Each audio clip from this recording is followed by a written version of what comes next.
Good morning, friends. My dear friends, good evening. Okay, thank you, Krishna sir. Okay, Kalyani, Wasim, Tanvi, Bhavika. Am I audible? My dear friends, am I audible?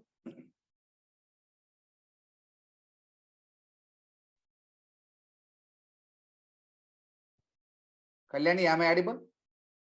Yeah, audible. Good, good. Right. If anyone unable to hear my voice, please do one thing. Rejoin the class. That's it. You simply leave from the class and rejoin. It's enough. Right.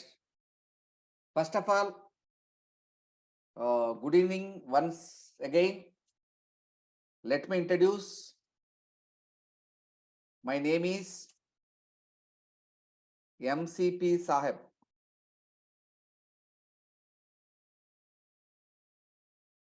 Right? I have experience of 22 plus years of experience I have.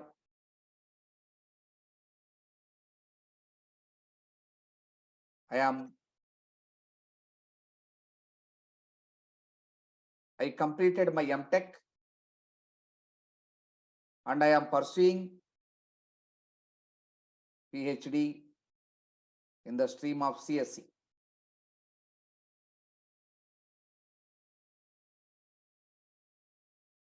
Right?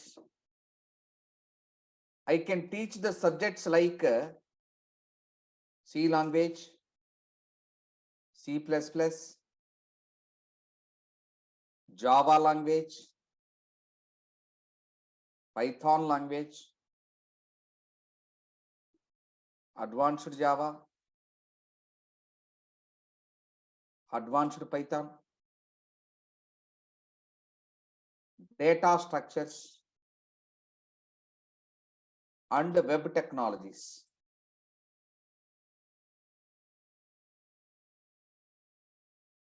I can teach very well all these subjects.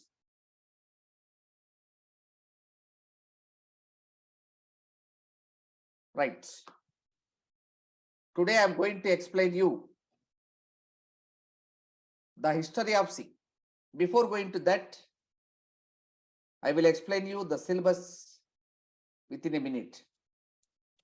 Syllabus.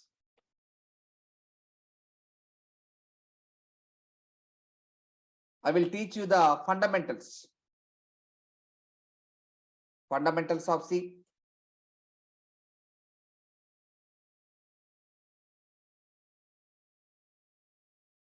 Next one. Input and output functions available in C. Operators available in C. Control statements like if statement, else, switch statement, while, for, do while, break, continue, go to, like that. Now I will explain the concept of arrays. It contains 1D array, 2D arrays, strings,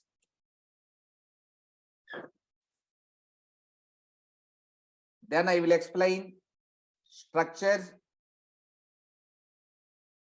unions, enumerators, type def means user defined data types. Then I will explain functions, then pointers, files, and command line arguments. These are the topics I am going to explain you. Today I will explain what is the history of C language. What is the history of C language? My dear friends, wait a minute. I will setting the system settings. Right. My dear friends, do you know so many programming languages are there in the world? C, C++. I already explained you so many languages. C, C++, Java, Python, Advanced Java, Advanced Python. These programming languages are mainly classified into three types. One is low level language. Second one is high level language. Third one is middle level language. Actually, C is a middle level language and it is also called as high level language. I will explain the history, then you can very clear about that. There are so many high level languages. One of the popular high level programming language is BCPL. BCPL. The meaning of this one is basic combined programming language.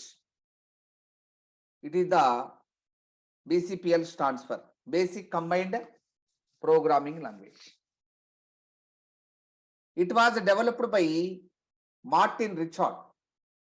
It was developed by Martin Richard. Martin Richard.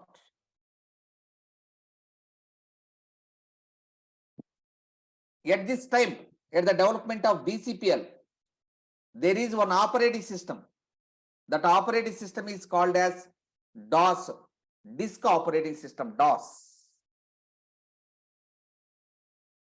Actually, DOS is a single user operating system, means this operating system can support only one user at a time. Only one user at a time. Multiple users cannot use this operating system.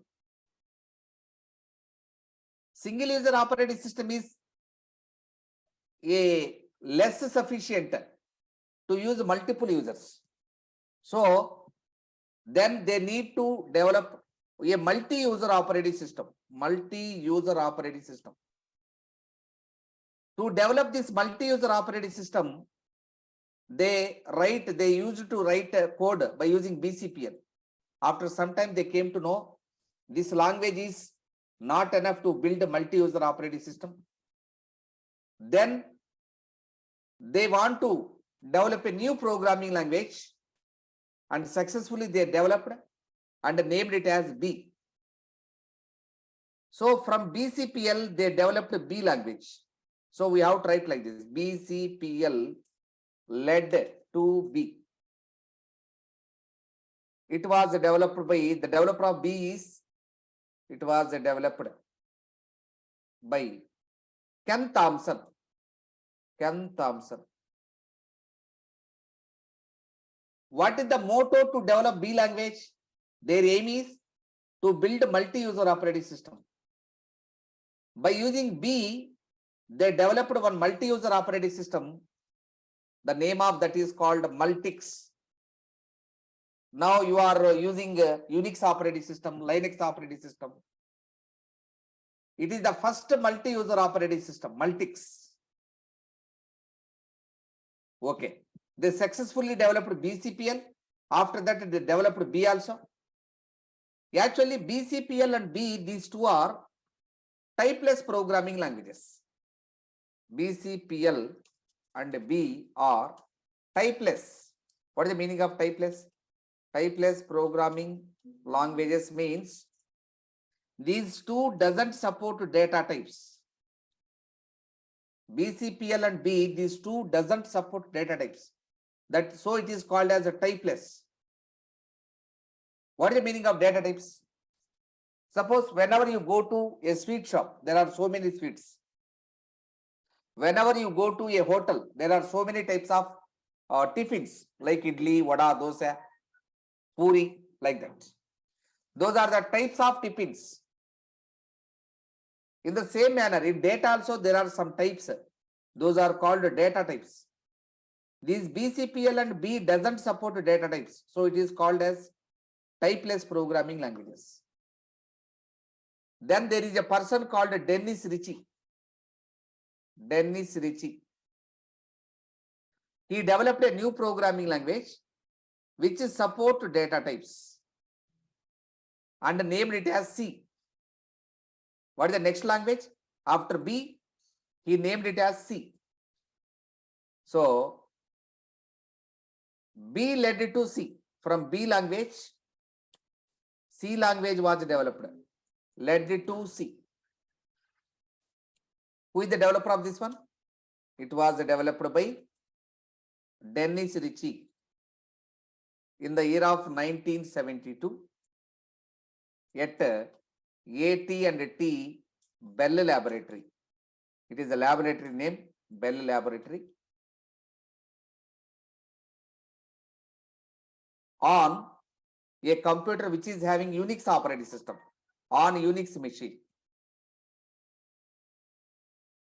Actually, C support data type. So C is a typed programming language. C is a typed programming language. It is the history of C language. There is one of the popular programming language, popular high-level programming language, that is BCPL. BCPL means Basic Combined Programming Language. It was developed by Martin Richard. Martin Richard. From BCPL, a new programming language was developed and it was named as B. It was developed by Ken Thompson. Ken Thompson is the developer, Ken Thompson. Now BCPL and B, these two languages are called typeless programming languages, means it doesn't support data types. Means, what is the meaning of this? Means those two does not support data types. From B, a new programming language was developed that is called C.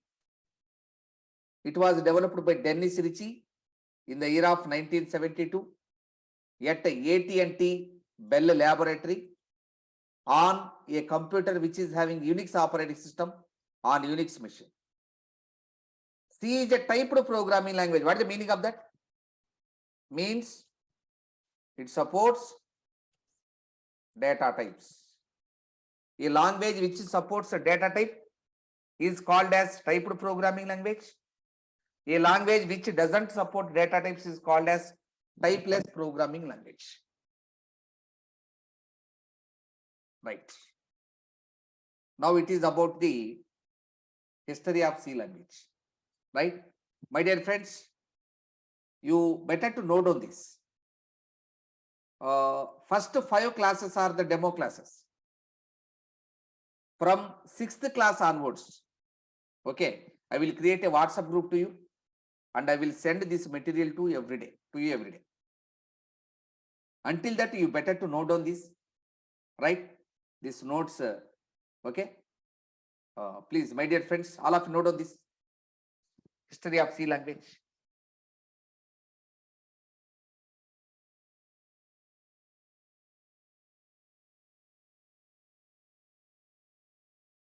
Sir, could you please explain the above points? Actually, I just joined meet class. Okay, sure. Right.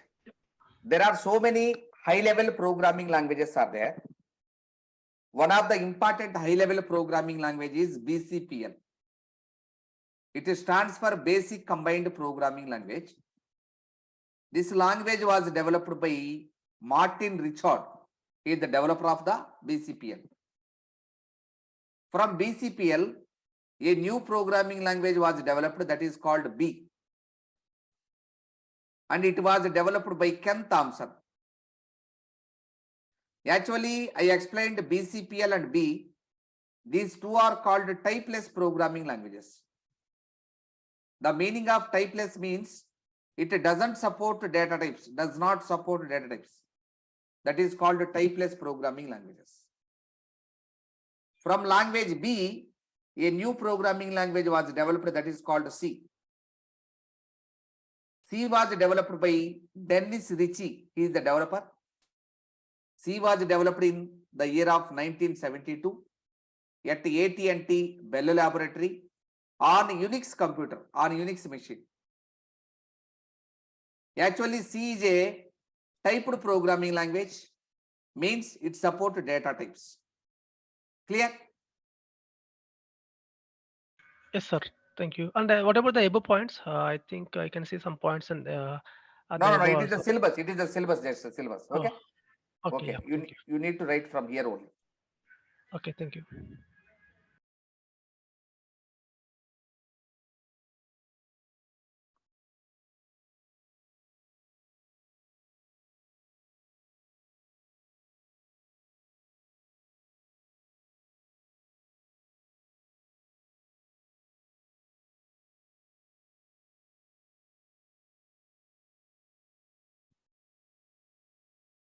My dear friends, after completion of writing, please tell me. I will go to the next topic.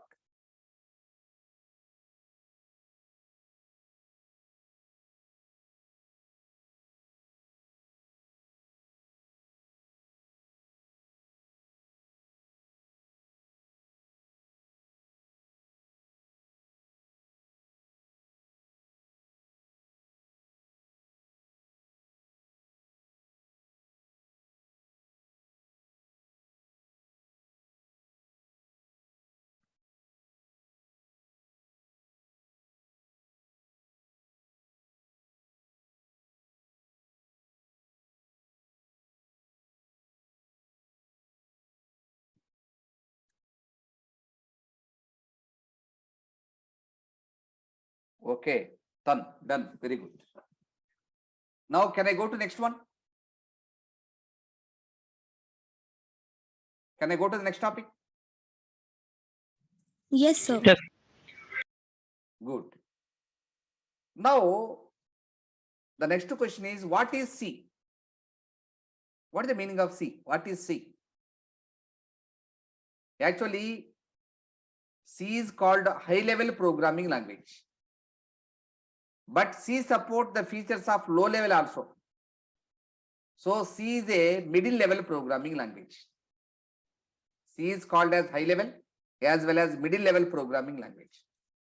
C is a high level programming language. What is the meaning of high level?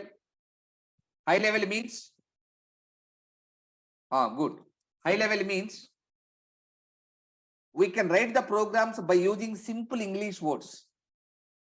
Simple English words like print, scan, like that. So the language which can be built by using simple English words, those are called as high level languages. C is a middle level language. Middle level language. Why? Because C language supports low level language features as well as high level language features.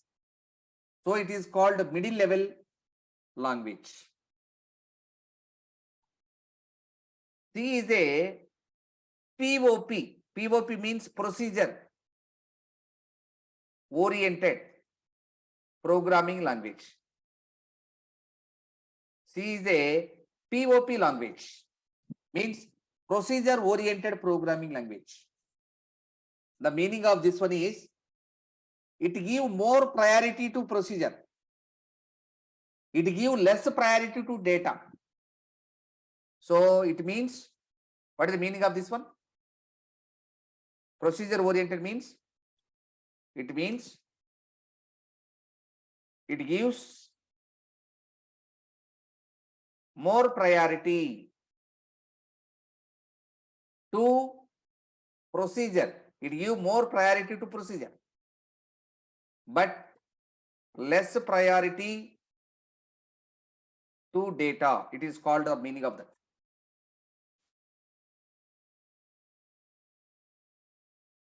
Right.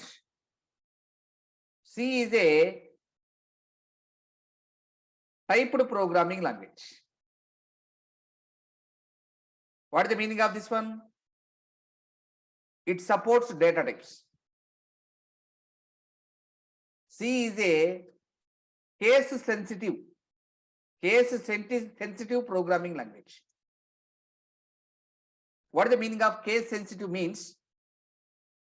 Suppose it is small a. Capital A and small a, both are different. Voice is same. It is A, it is also A. But it is capital A, it is small a. If the computer consider capital A and small a as different, then it is called case sensitive. If the computer doesn't recognize capital A and small a both are different, computer is feeling both are same, then it is case insensitive. So C is a case sensitive programming language. In C language, the program will be executed from top to bottom. So it follow the top to bottom approach. C follow the top to bottom execution approach.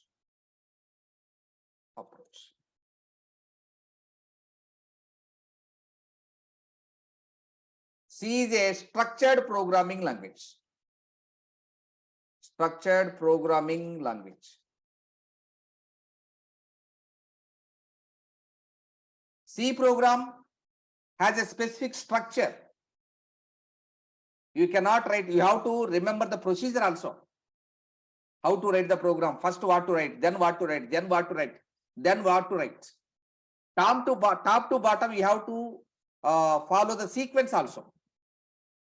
So it is called as procedure, structured oriented programming language. So this is about the C language. Now how to write a sample C program. Sample C program. Right. Now note on this. What is C? Note on these points.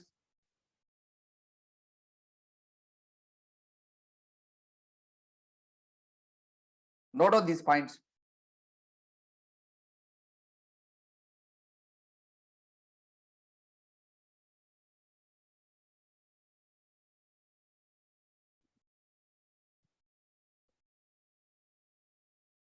Sir? Amma. Sir, can you explain the last second point? Top down approach. Yes, sir, yes. Right. Whenever you write the program will be executed from top to bottom. First line will be executed first, then second line, then third line, then fourth line, then fifth line. So it follows the top to bottom approach. Whereas Java executed from bottom to up. Whereas C++ also executed from bottom to up. All object-oriented programming languages executed from bottom to up. All procedure-oriented programming languages executed from top to bottom. Clear? Yes, sir, yes.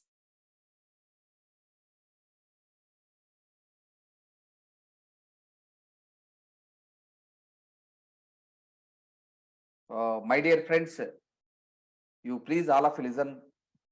Don't hesitate to ask your doubts. I am giving clear instruction that you should not leave the class with doubts. I am here to clear all your doubts. Okay. Don't hesitate to ask me. Please ask any type of doubt. I will clear your doubts. We should not close the class with doubts.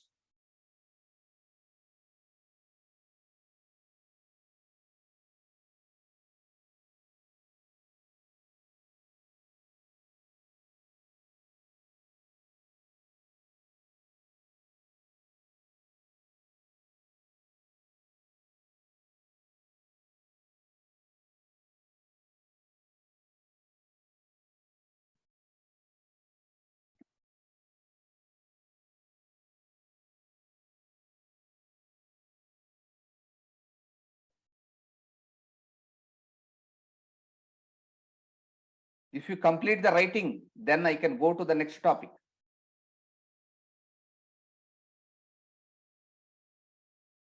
So what is middle level language? Second Middle point. level language means there are two types of languages actually, high level and low level. Low level means in low level language, you have to write the total program using zeros and ones. You have to write the program in machine language. Machine language is called as low level language. But we are writing the program by using simple English words. Those languages are called as high level languages. C language supports the features of high level language as well as low level language. So it is called as middle level language. Clear? Yes, sir. Good.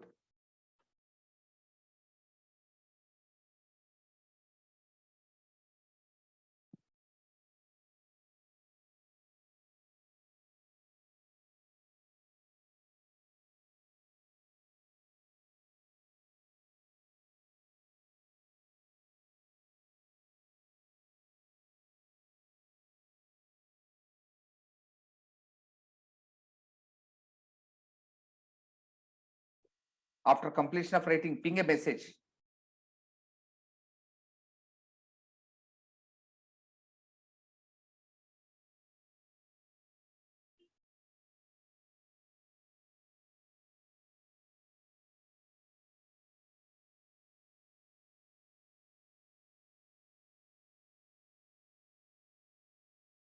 Okay, Tanvi completed.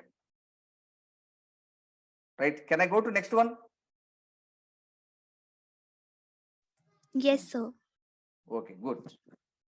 Now, how to write a sample C program? See, whenever you are going to write a program, first line you have to write a hash include stdio.h. This one you have to write. After that, we have to write void main, void space main.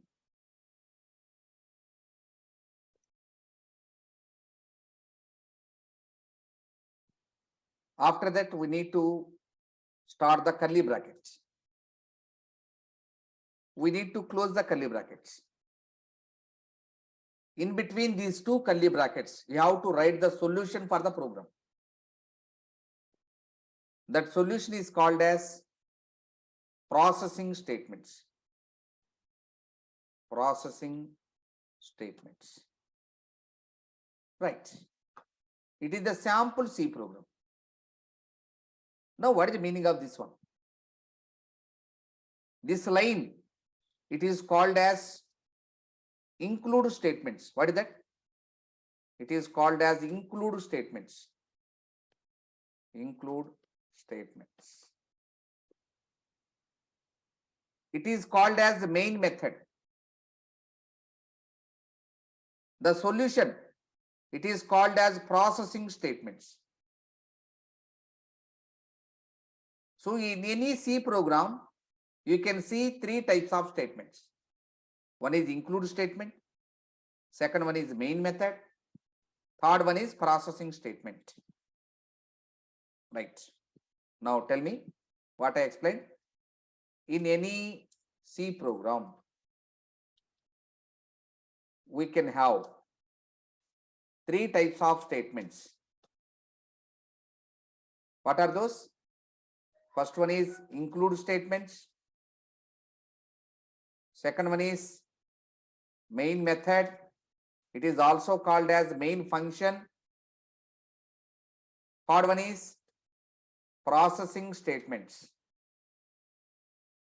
This line is called include statement. It is called main method. It is called processing statements. In any C program, you can have these three types of statements. Now, what is include statement? Include statement means what?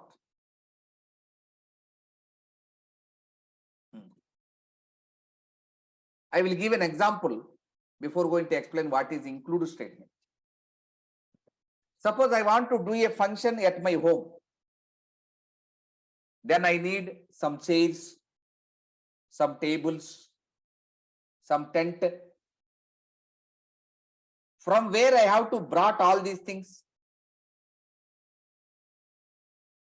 All these things are available in tent house. Am I right? Tent house. Tent house. This tent house is called as this one, stdio.h. It is just like as a tent house, which will give the tools. Those are required to build your applications. To build your applications, you need some tools. Those tools are already developed and kept in stdio.h. You can copy the content of stdio.h into your program by writing hash include. So what is the meaning of this one? You are copying the data inside stdio.h into your program. That is the meaning of this one. After copying the code of stdio.h into your program, then you can use the code and you can build your applications very easily. Right? Clear? It is just like as tent house. In this, so many built-in tools are there. Before going to use those built-in tools, you have to copy into your program. To copy the content of this header file into your program, you have to use hash include. Now tell me, what is hash include statement? Include statement you have to write at the top of the program. Means it is the first line. It is the first line in any C program. You have to write hash include stdio.h at the top of the C program. So it is the first line in any C program. Right.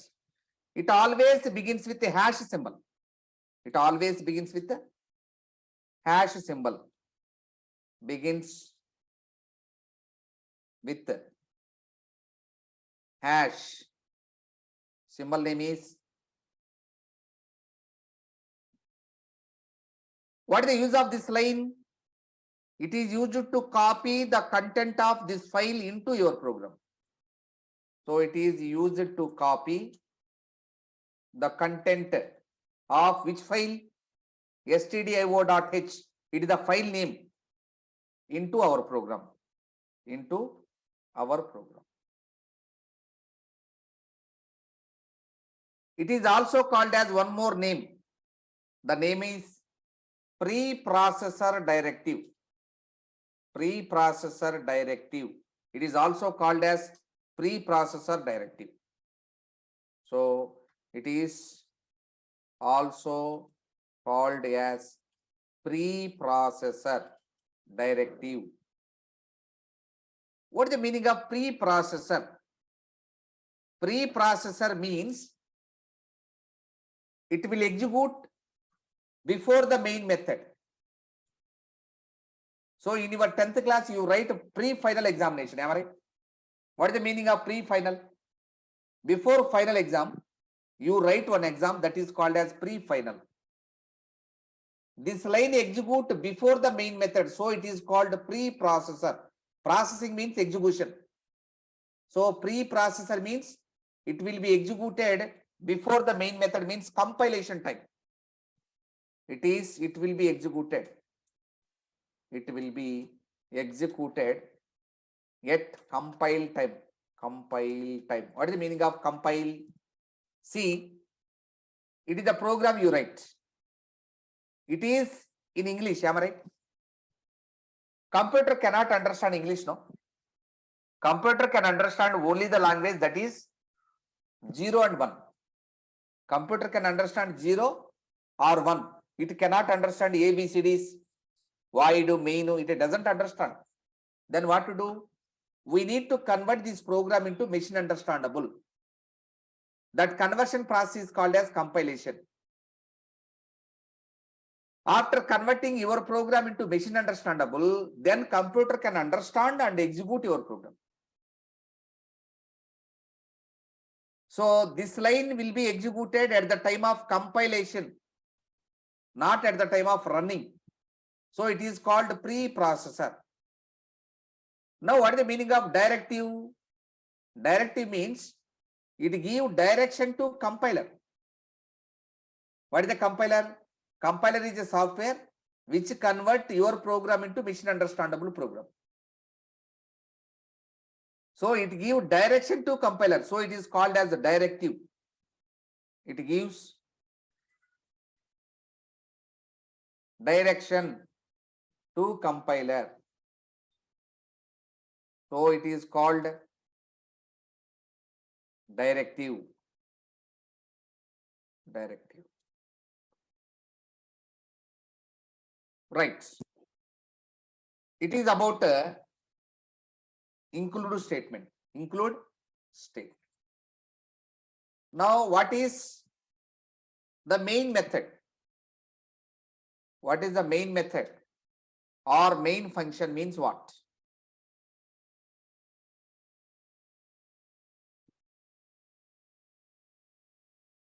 Right. In your program, suppose you write 1 lakh lines of code. 1 lakh lines of code you write. From those 1 lakh lines of code, your program always execution starts from void main. Compiler always test where void main is there. From that, the execution begins. So it is called the first executable statement. It is called the first executable statement. It is the first executable statement. It is the first executable statement. Now,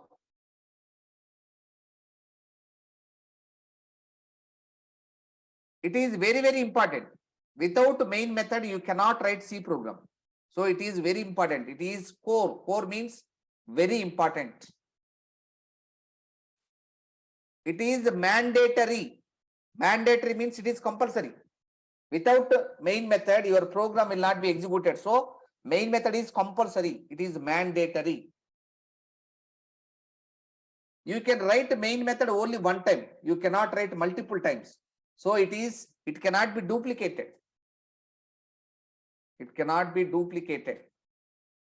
Duplication of main methods doesn't allow. It cannot be duplicated means you can write main method only one time. Right.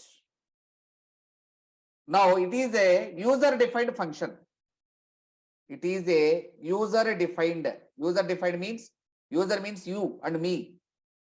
We have to define that function. We have to write code for that function. So it is called user-defined function. The meaning of this one is you have to write the code in this function. So it is called user-defined. User-defined function. We can write main function in 6 models. It has 6 models. First model is you can write main or you can write int main also. Or you can write void main also. Or you can write main of void also. Or you can write integer main of void also. Or you can write void main of void also you can write. You can write main method in following 6 models. Any one model you can follow. I am following the 3rd model. You can follow the 2nd model, or you can follow the 1st model, or you can follow the 4th model. Any model you can write, you can use, no problem at all. Right? This is about. What is the difference between the both models? There are 6 models you can use. There is no difference. Actually, you can understand the difference at the time of functions. There is one concept, no? I already explained you. Functions concept. Okay. At the time of functions, okay, what is the difference between int main? What is the difference between void main? What is the difference between just main? You can understand at that time. Okay. It indicates the return data type actually. Return data type. What this function can return means it can return a main integer. It can return nothing. Void means nothing. It don't return any result from this function. Okay, you cannot understand such type of words. Now I will explain you in the topic of functions, right? So it is about the main function. Now the third part, that is called processing statements. Processing statements means actually it is a solution to the program. It is the solution, right? So what it will tell you? It will tell you, it explains about three things. One is what to do in order to solve a problem, what you have to do. Second one, when to do, when you have to do this task. Third one, how to do, how we need to solve this program, what we have to do, when we have to do, how we have to do. Processing statements explain about these three statements. Why? In order to solve a problem. In order to solve the problem. If you want to solve the problem, what you have to do, when you have to do, how you have to do, those steps will be explained by using processing statements. So these are the three parts in sample C program, right? Now note on this.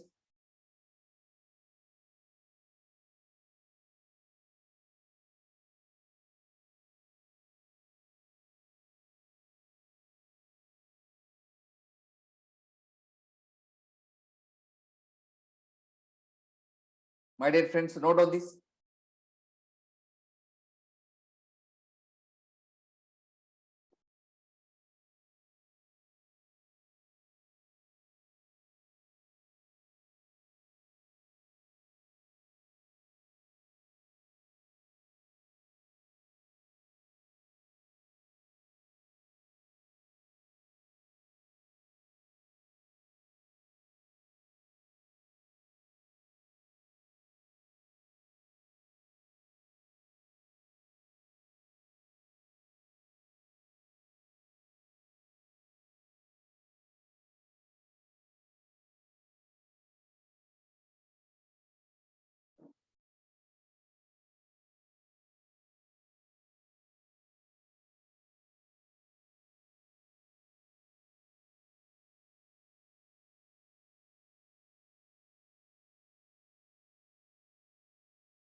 Please all of note down this.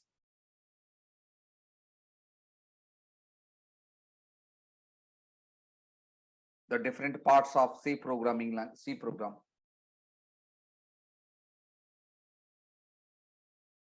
One is include statement.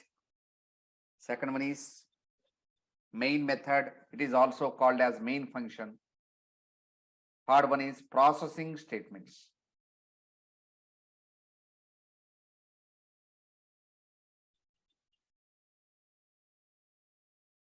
Right. What is include statements? Include statements are at the top of the program. So these are the first line. It is the first line. It always begins with a hash symbol. You have to begin hash.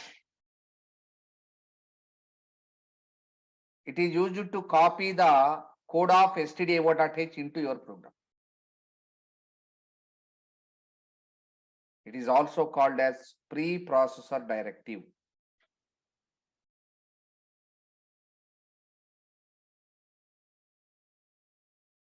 it execute at the time of compilation.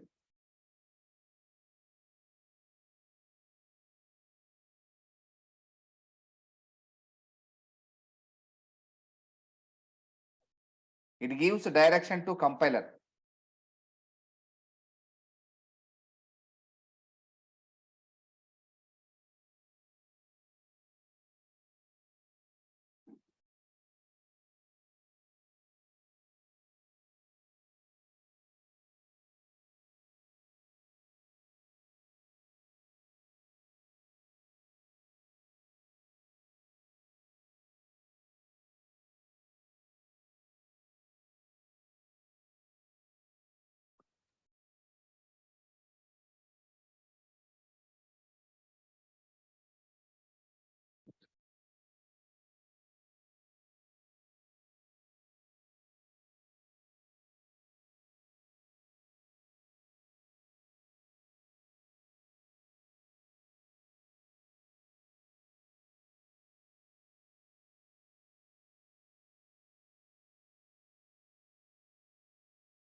The second type of statement is main method.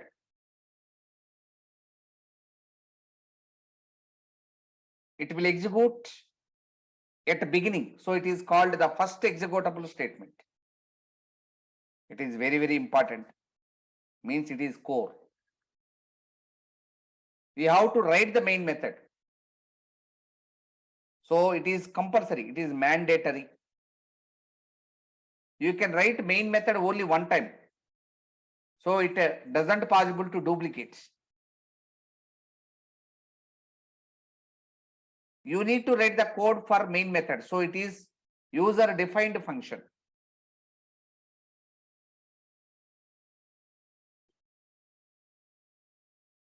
It has 6 models.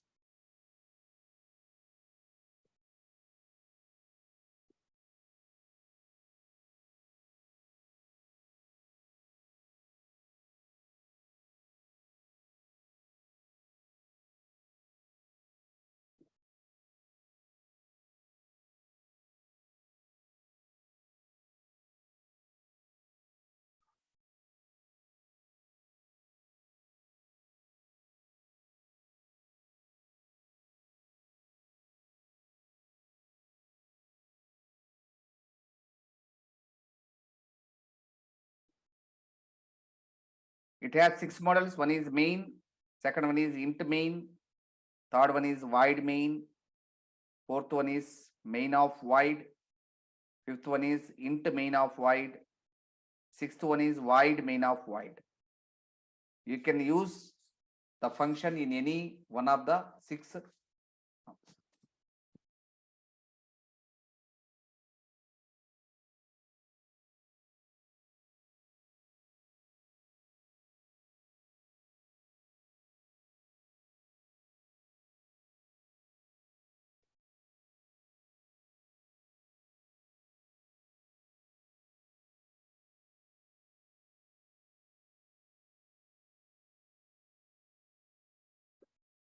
The last statement is processing statements.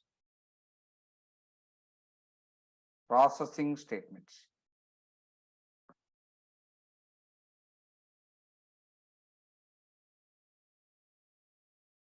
It tells explain about three things. One is what to do. Second one is when to do. Third one is how to do.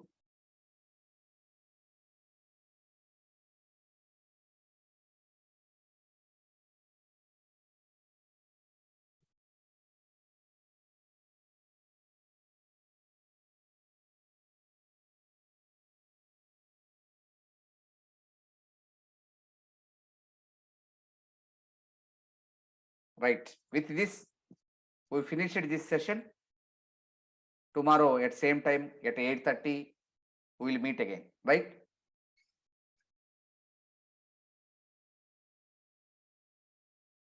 If you complete your writing, you can leave from the class.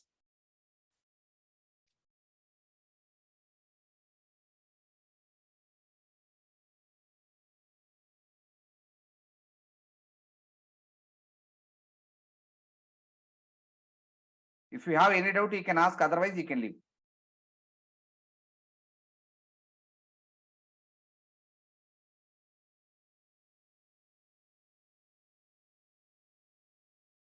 Hello, sir. Recording will be provided. Yes, yes. Recording as well as material, both will be provided. Okay. Sure. Thank you. Welcome.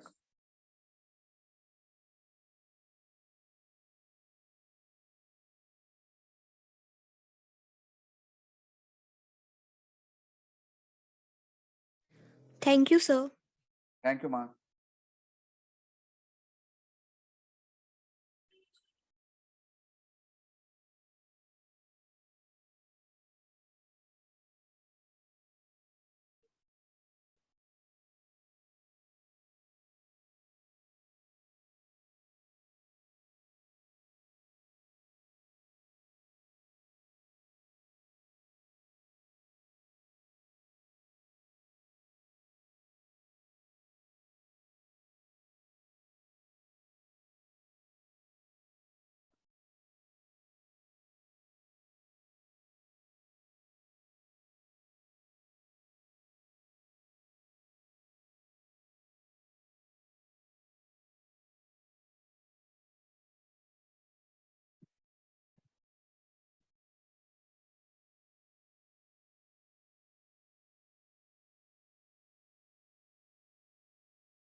My dear students, am I audible?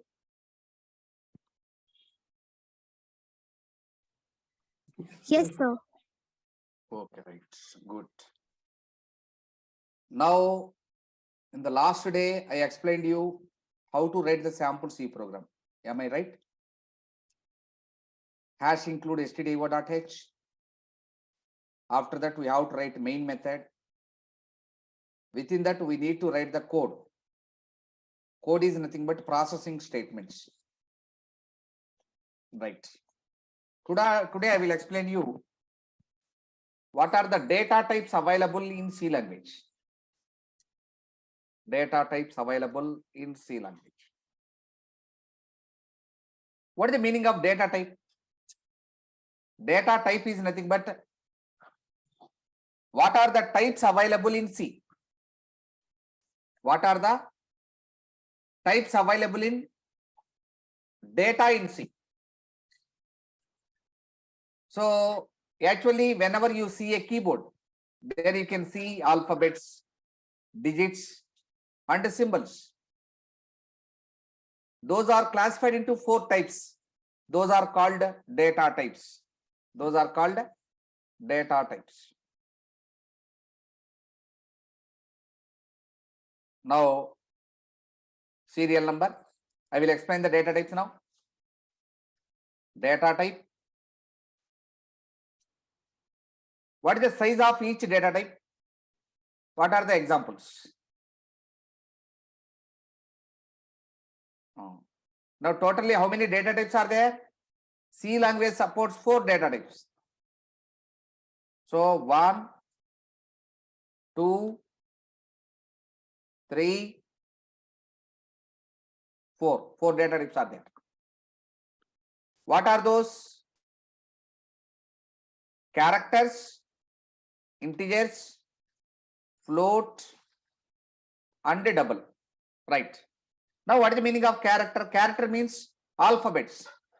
Small a is a character. Small b is a character. Small c is a character. And so on. These are the characters. Last one is Z. Z is the character. Small a to small z, as well as capital A, capital B, and so on, capital Z. These are the data types. These are the characters. So you can see some special symbols. Those are also characters, means operator plus. Plus is a character. Minus is also a character. Minus. But characters are nothing but the symbols or the alphabets. Those always represented within the single quotation. Those are the characters. Now there are some numbers on keyboard. The numbers are 0, 1, 2, 3 and so on. These are the numbers. These are called as integers in C language. These are called as integers. 1, 2, 3, 4. Numbers are called as integers. Now in between 1 and 2, there are so many numbers. Again 1.1 is there, 1.11 is there. Okay, like that you have so many numbers. 1.23 is there, 1.45 is there. So a number which is having decimal point, those are called float. Those are called float. Round numbers are called as integers. So these are the floating point values. Now what is double? Double also same. 1.1 is a float. 1.1 is double. 1.11 also a double. 1.23 also a double. 1.45 is also a double. Now you may get a doubt, sir. In previous example 1.1 you said it is a float. Now 1.1 you are saying it is a double. Now what is the correct one? Is it float or is it a double? Right. How to decide whether it is the float or whether it is double? The difference between float and double is like this. Suppose I am taking a float, result equal to 100 by 3. When you divide 100 with 3, what should be the answer? Tell me. What should be the answer? Answer is 33.33333 like that and so on. I am creating a double, same 100 by 3. 100 by 3. Then also you will get the answer 33.33333 like that. Now, what is the difference between float and double is, after point, the digits, these are called as precisions. Precisions. Float maintains 6 precisions. So 33.333333. It maintains only 6 precisions. Whereas double maintains 10 precisions. 333, 333, 333 and 3. It maintains 10 precisions. If you want to maintain 6 or below 6, then you can take float. If you want to maintain more than 6 precisions, then you have to take double. It gives more accurate results. It gives less accurate results. That is the difference between float and double. Both are same floating point numbers. It is also point is there. Here also point is there. Okay. What is the difference between these two? It extra it has 4 precisions. Means totally it has 10 precisions. It has only 6 precisions. That is the difference. Now tell me what is the difference between float and double? Note. What is the float? Float maintains 6 precisions. 6 precisions. Whereas double maintains 10 precisions. 10 precisions. These are the examples for float and double. So these are the different data types available in C language. Now tell me what is the data type. So the character, the integer, the float, the double, these 4 are the data types. Actually, these are the keywords. So what is the meaning of keyword? I will explain you. These are the keywords. These are the keywords. Keywords are nothing but the names already defined in the system. Character is a name which was already defined in C. Integer is a name which was already defined in C. Float is a name of the data type that was already defined in C. Double is a name of the data type that was already defined in the C language. So predefined words, predefined names, those are called as keywords. So these are the keywords. So what is the use of this? Read this question from right to left. So it is used to explain the type of data. It is used to explain the type of data, right? So these are used to explain the type of data. It is used to explain the type of data. In C language, there are totally 4 types of data types.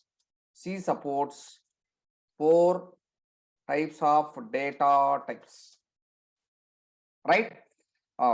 Each data type is having its own size. The size of character is 1 byte. What is the size of character? 1 byte. What is the meaning of size? When you keep this alphabet inside the memory, then it occupies 1 byte of memory.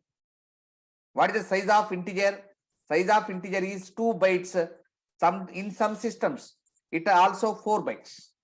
Now, what is when it is 2 bytes, when it is 4 bytes, I will explain you. If your system is having 32-bit operating system, there are 4 types of operating systems available: 8-bit, 16-bit, 32-bit, 64-bit. If your system is having 32-bit operating system, then the size of integer is only 2 bytes. If your system is having 64-bit operating system, then the size of integer is 4 bytes. 32-bit operating system. 32-bit operating system. Now, how to test whether my system is having 32-bit or 64-bit? Now, see this. I will explain you. Right click on my PC. This PC is my computer. Go to properties. Then you can see the properties of my computer. Now, see this. My computer is having 64-bit operating system. My system is having 64-bit operating system. If your system is having 64-bit operating system, then the size of integer is 4 bytes. If your system is having only 32-bit operating system, then the size of integer is only 2 bytes. You have to remember this. The size of the float, it is 4 bytes. The size of the double, it is 8 bytes. It is 8 bytes. These are the sizes. So each data type is having some size. Each data type having some size. Having some size. Right. Now, where we need to use this data type? Whenever you want to create a variable, then you have to use these data types. So these are used to create variables. Used to create variables. What is the meaning of variables? Variables are nothing but the containers. Those are used to store the data. Suppose whenever you are going to college, you will take a water bottle. What is the use of water bottle? It is used to store the water, no? Whenever you are going to college, then you will take a lunch box. What is the use of lunch box? It is used to store the lunch. In the same manner, variable is a container used to store the data. So whenever you want to create the containers to store the data, you have to use these data types. So this is about data types. In C language, how many data types are there? 4 types of data types are there. What are those? Character, integer, float, and double. Character means alphabets and symbols. Integer means round numbers. Round numbers are called as integers. Floating point number means it has a decimal point. Double also having the decimal point, but float maintains only 6 fractions. Whenever you say 1.1, then float will be stored like this: 1.1, 0, 0, 0, 0, 0. Why? Because it will maintain 6 fractions. 1, 2, 3, 4, 5, 6 like that. So it is called float. But double maintains 10 precisions. That is the difference, right? Now, my dear students, note on this. Hello. Amma. Sir, actually for 32-bit, it's a 4 bytes, sir. No, Not no, 2 bytes. no, 2 bytes only. Okay, Chaitanya, can we test? Yeah. So I checked on the internet as well, sir, actually. It's Okay, a okay. two. No, what is there? I will also check. What is it? Okay. I am Uh, not the developer of C. I am also learner. Okay. Before you, I learned. That's it. Okay. what What is is the size of size of integer in in 32 bit, 32-bit machine? 4 bytes. No, actually, 2 bytes. Why? Because I will tell you. I will test you in C language. I will test you. Okay, right? So, what is the size of now? My system is having 64 now. I will ask to print percentage size of integer equal to percentage d comma. You can find the size of operator, size of integer. I am asking. Now it will print only 4 bytes. My system is having 32-bit, 64-bit. Now its size of integer is only 4 bytes. Okay. Yes, actually, sir, for 32 bit, it's a 4 byte, and for 64 bit also, it's a 4 byte size, actually, sir. No, no, not like that, Mr. Okay, it may be in internet, but I go through so many textbooks. Okay, I already I am teaching this last since 22 years. Okay, the size in old operating system, the size of integer is only 2 bytes. That's why I mentioned the say in two specially, no. Okay. Right. Okay, okay, sir. Okay. Yeah, Okay. thank you, Thank sir. you. Thank you. Sir, can you please repeat? Sure. Which one? Data types. Yes, data types. Okay, Tanvi. Right. See this. Whenever you see the keyboard, there are so many symbols. Alphabets will be there. Digits will be there. Okay. Floating digits will be there. Symbols will be there. So those are classified into 4 types. Alphabets are also called as characters. Alphabets are called as characters. Right. Round numbers means 0, 1, 2, 3, 4, 5, 6, 7, 8, 9, 10, 11, 12, 13. The general numbers are called as integers. Okay. The floating point numbers are called as 1.1, 1.11, 1.23. Okay. These are called floating point numbers. Those are called float. It has a decimal point in between the numbers. Okay. So 1.1, it can be sometimes called as float. It can be sometimes called as double. Now you can get a doubt when we have to call it as float, when we have to call it as double. The difference between float and double is when you mentioned float, it maintains only 6 precisions. The digits after dot operator are called as float precisions. So it maintains 6 precisions, whereas double maintains 10 precisions. Right? So that is the difference between float and double. If you want accurate result, then you go to double. If you want not accurate result, then you go to float. Okay, anyone you can take. So this is the difference between 4 data types: character, integer, float, and double. So data types are nothing but keywords. Keywords are nothing but reserved words. These are already defined in the system. So these are called as keywords. These are used to explain the type of data. What type of data you are going to use: character or integer or float or double. So totally 4 types of data types are there. Okay. Each data type is having the some size. So some size, and it it is used to create the variables. Clear?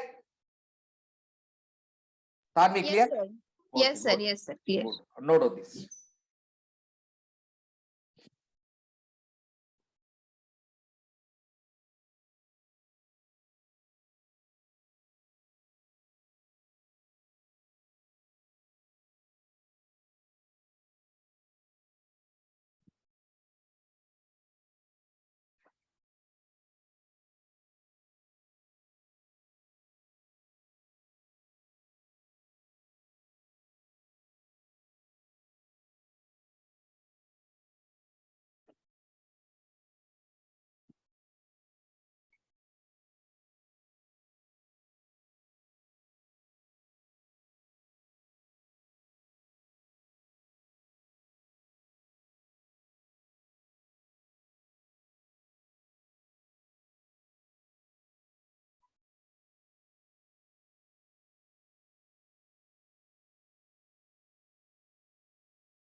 That doubt was asked by Chaitanya, no? Chaitanya? 4 bytes, the size of Yes, integer. yes. Chaitanya, see, I used 32-bit operating system also.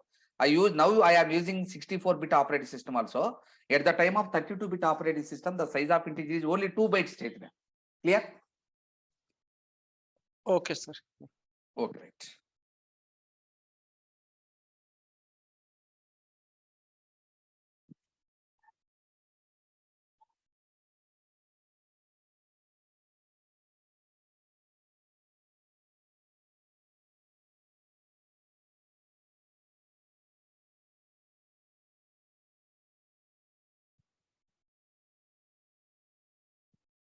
My dear friends, all of you note on this. Yes, sir. Thank you.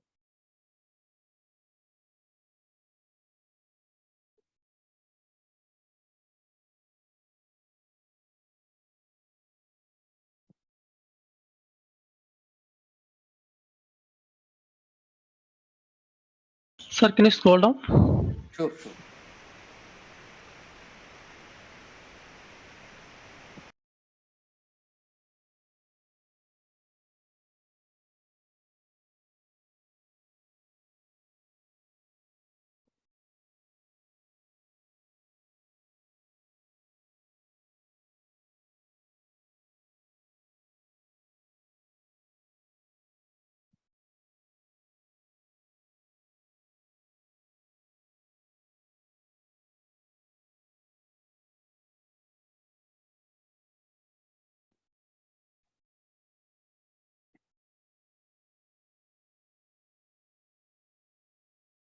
After completion of writing, please tell me.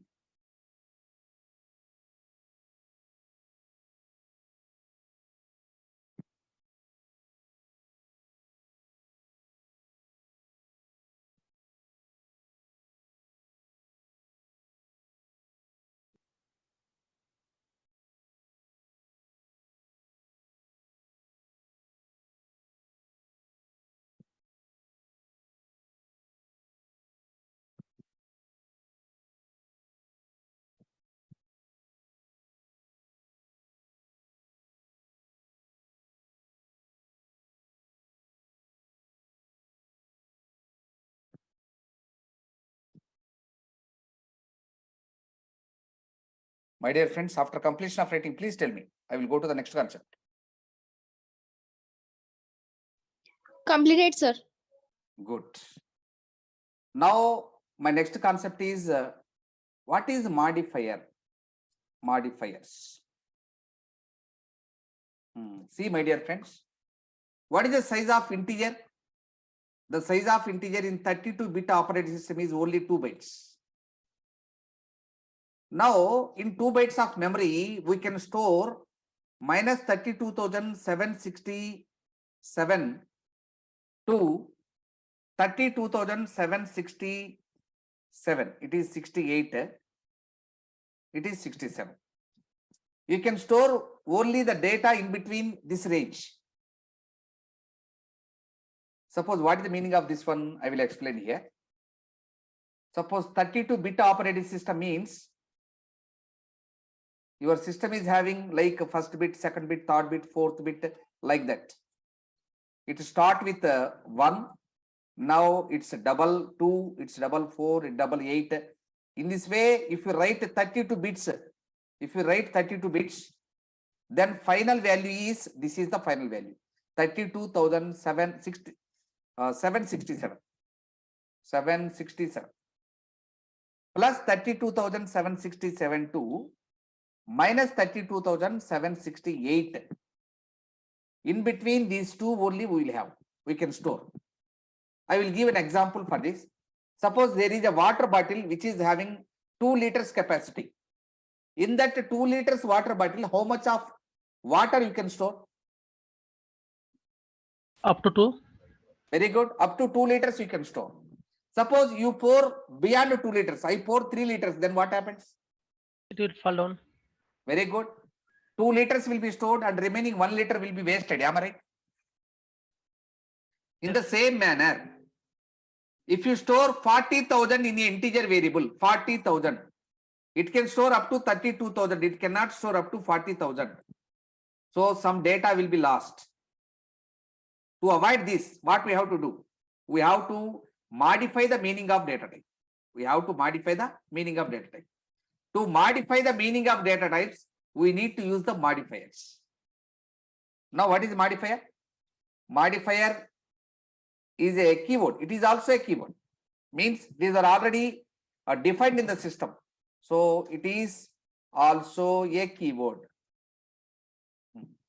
What is the use of modifier? It is used to alter or modify. What? Modify the meaning of data types. Meaning of data type. If you want to change the meaning of data type, then you have to use modifier. In C language, we have 4 types of modifiers. We have 4 types of modifiers in C. We have 4 types of modifiers in C language. In C language. Okay. For example, what are the 4? So these are the examples are long, short, signed, unsigned.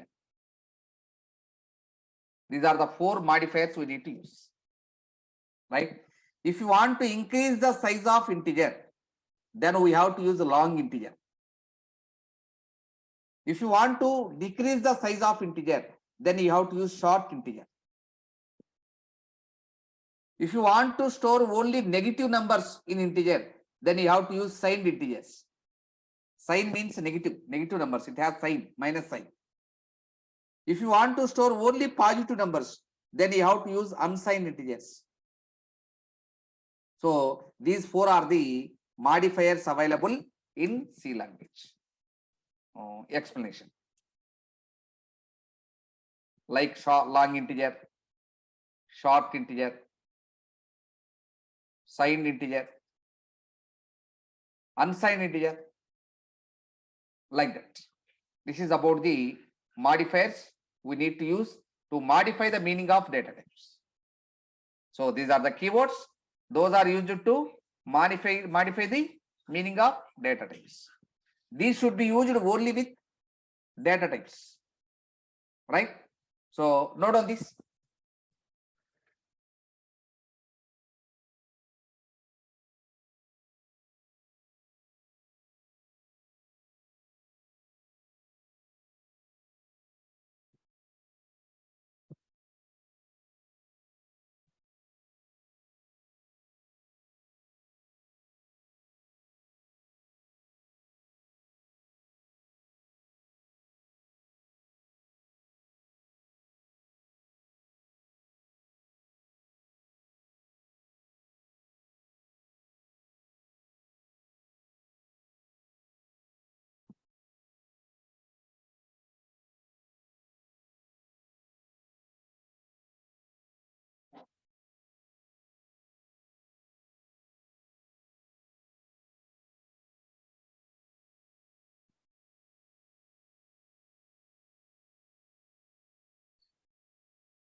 Tanvi, signed integer means, suppose if you want to store -4 or -10, these are signed integers. These are having signs, negative sign, positive sign. Those are the sign. Unsigned integer means only positive numbers, 4. We need not to specify the data sign here. 10, 20, these are unsigned integers. Okay. So I am talking about the sign means this one. Clear, Tavi? Yes, sir. Clear. Okay, right. Sign means positive or negative. That is the sign. What about the long and the short? Long means if you want to increase the size of integer, then you have to use the long integer. Integer can store up to only 32,000. No. Suppose if you want to store 1 lakh, if you want to store 2 lakhs, then we need to increase the size of integer. No. That's why then you have to use the long integer. Okay. Suppose got if it. you want to store only marks, marks means it is for only 100 marks, the maximum marks for a subject is 100. The student may get only 0 to 90, 100. Am I right? Beyond 100 and negative numbers also he won't get. Then you can use only short integer. Got it.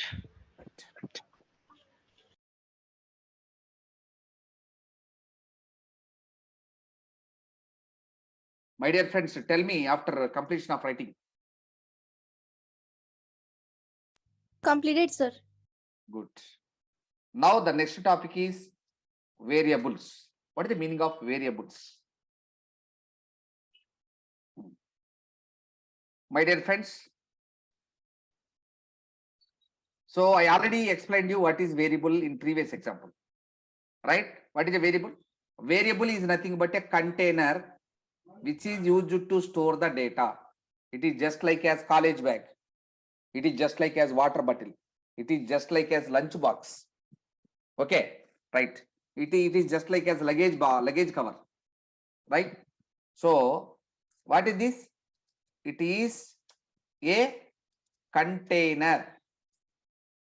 What is the use of this container? It is used to store the data. What is the use of this container? If you want to store the data, you have to use a variable. Right. Then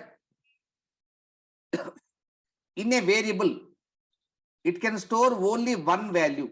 Suppose there is a container. In that container, you can store only one value at a time. It is just like a chair. Okay, I seated in a chair. If you want to sit, then what to do? I have to stand up and you have to sit there. Why? Because in a chair, only one person can sit. In the same manner, in a variable, only one value it can store. So it can store only one value at a time. So I will explain it using a paintbrush.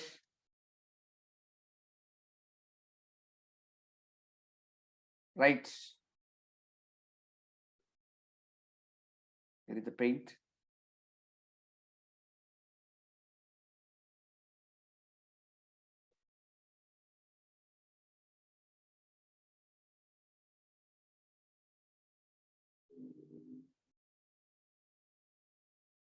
It is not opening. Okay, I will explain you. Right. So what is a variable? In Excel, I will explain you.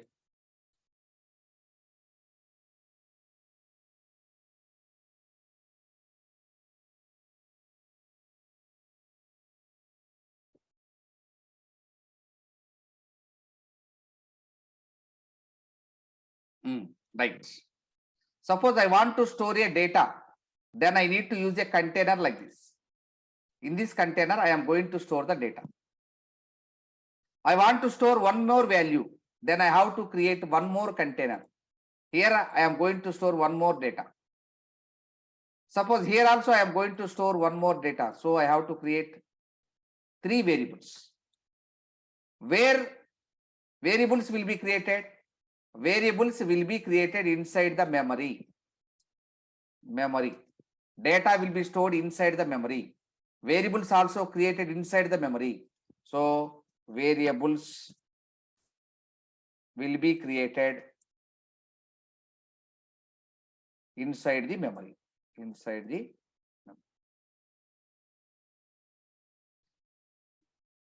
So it can store only one value. I created three containers means I am going to store three values. Now every variable must be identified by a specific name. It should be identified by a specific name. Suppose I want to store roll number here. I am going to store student name here. I am going to store average marks here. So it should be named with a certain name. Now what is the name of this one? What is this? 501 is nothing but roll number. So I should be named it as roll number. What is Rama? Rama is nothing but name of the student. So it is called name. What is 590.5?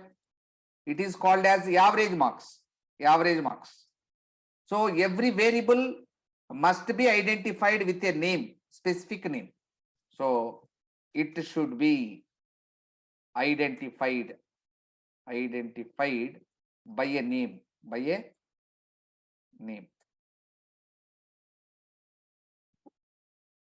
right? Why it is calling as variable? Why it is not calling as container? Why it is not calling as a box? Why it is calling as variable means it can change its value. It can change its value. Change, it is also called as variation. Variation, it is also called as change. It can change its value. It can vary its value. So it is called variable. It is called variable. It can change or vary its value. So it is called variable. It is called variable. Right. Variables, it is about variables. It is a container. It can store the data. It can store only one value at a time. Variables will be created inside the memory. Every variable must have a name. It can change its value. It can vary its value. So it is called variable. It is called variable. Right. Every variable should have a size. Every variable should have a size. So variable size can be represented by data type. By data type. Suppose it is 501 is a number, no? Number can be represented as integer, am I right? Number can be represented as integer. What is the name of the variable? Roll number is the name of the variable. So whenever you say integer roll number, what is the size of integer? Tell me. The size of integer in my system is 4 bytes. So computer allocate 4 bytes of memory for this. How computer can understand the size of this container? By specifying the data type. You can assume, you can specify the size of this container by specifying the data types. So variable size can be represented by data type. By data type. Now the next one is how to create the variables. Create, or it is also called as a declaration. Declaration of variable. How to create a variable or how to declare a variable. See this, in this example, I created 3 variables. One is roll number. Second one is name. Second one is name. Third one is average, AVG. First variable contains number. So I mentioned integer here. Second variable contains characters. So we need to mention char here. Char means character. Third variable here is having floating point value. So you need to mention float here, float. Right. Now, integer roll number means computer allocate 4 bytes of memory for this and you can store a integer variable in this container. Float average means computer can allocate 4 bytes of memory for this, then you can store a floating point value. Now, character name means it allows to store only one character. Why? Because character means 1 byte. In 1 byte of memory, you can store only one character. But you are going to store a group of characters, no? Then you need to specify how many characters you are going to store. You need to specify using the square brackets. The meaning of this one is it allowed to store up to 100 characters. So it allowed to store up to 100 characters. Character means 1 byte. How many characters are here? 100. 100 into 1 equal to 100. It allowed 100 bytes of memory for this. And in this, we can store 100 characters. Up to 100 characters, you can store. So like that, you can create the variables. These are the examples to create variables. So this is the right.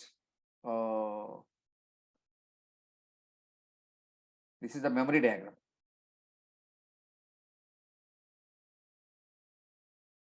Sir, but how to identify that this is variable? How to? identify means how we'll get to know that this is variable, name of student, roll number, or average value in this tree. Very good. If you want to store the data, you have to create the variables. Is it data or not? 501 is the data. Hmm. Data, no? Yes. It's data, no? Your Yes, data. yes, Your yes. it is your roll number, means your data. Rama, Yes. it is the name of the student. It is the Rama name. It is the Rama average marks. To Yes. store the data, you have to create the variables. So these are the variables. Yes. So three are the variables. Roll You, number, name, and average. yes. It can Yes. store only one value, no? You have Yes. three values. One is roll number, second one is name, third one is average. So you need to create three variables. Okay. Okay. So thank you. Okay. Right. Yes. Yes. Now this is the memory diagram for that.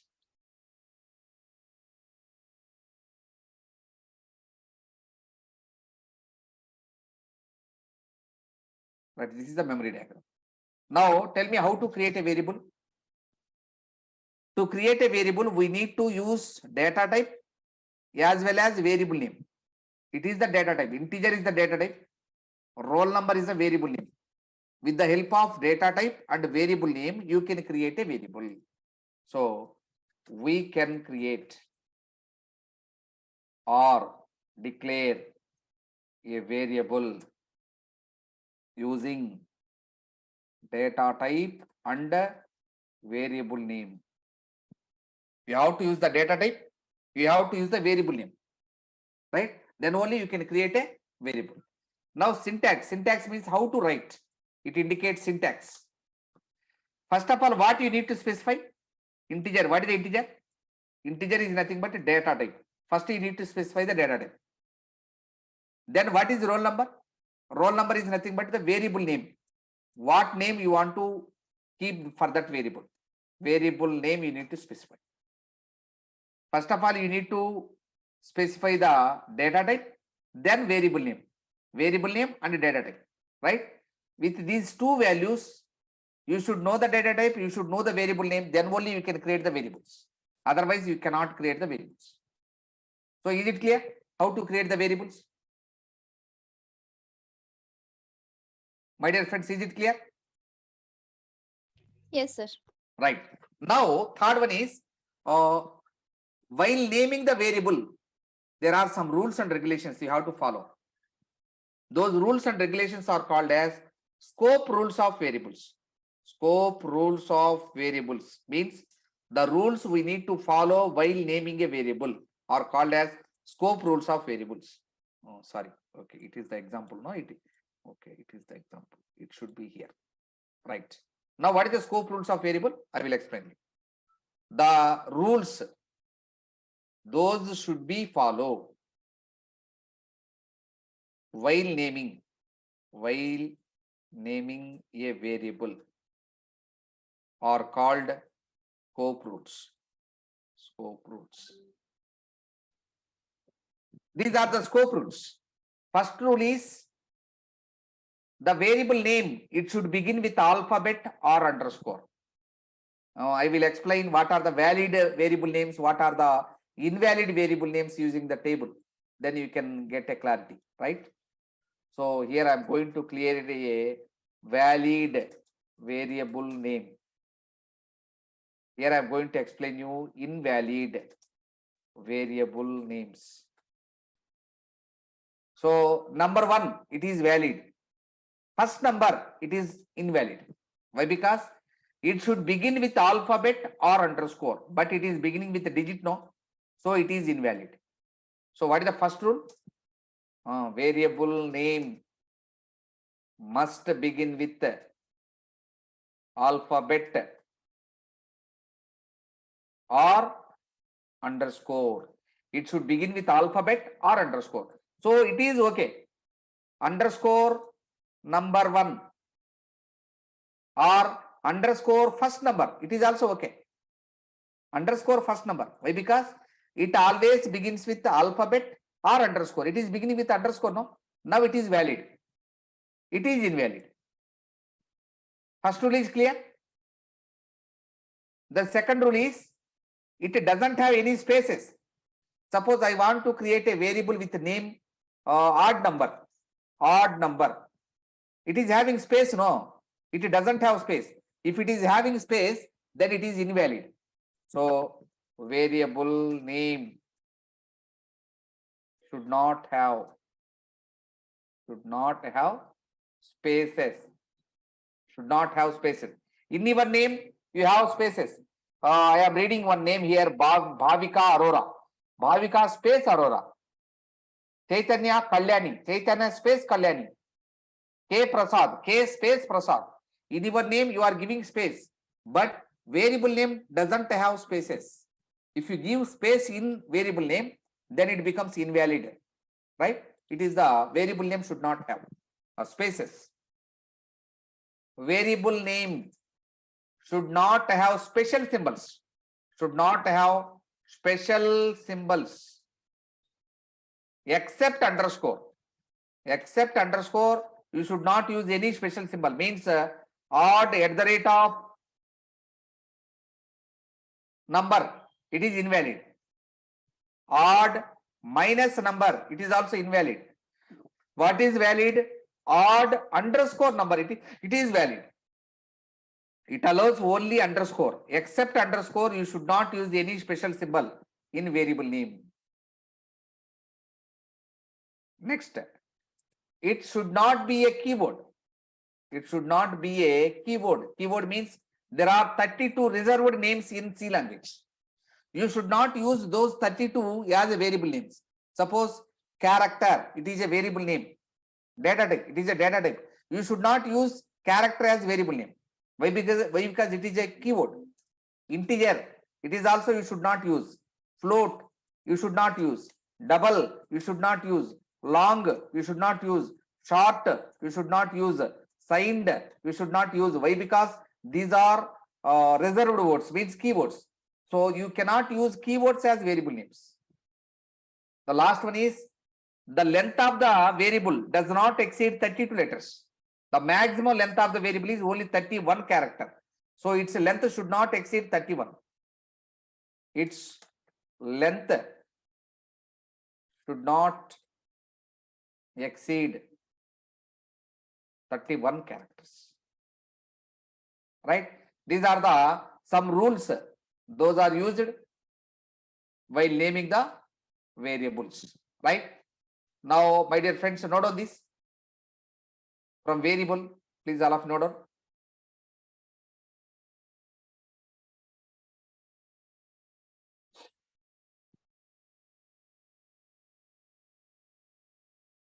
Variables are very, very important. Why? Because if you want to store the data in C language, you need to create the variables.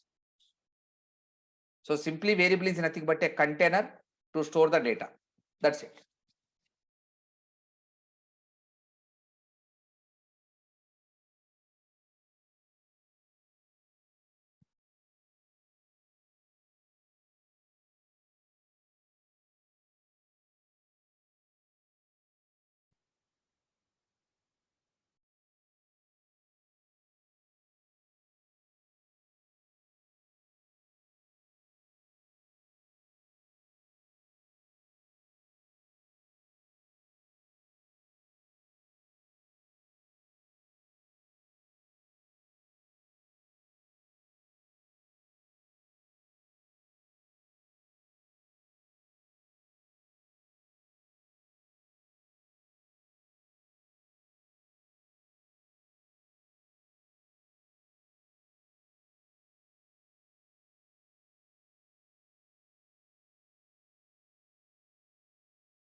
So can you please scroll down?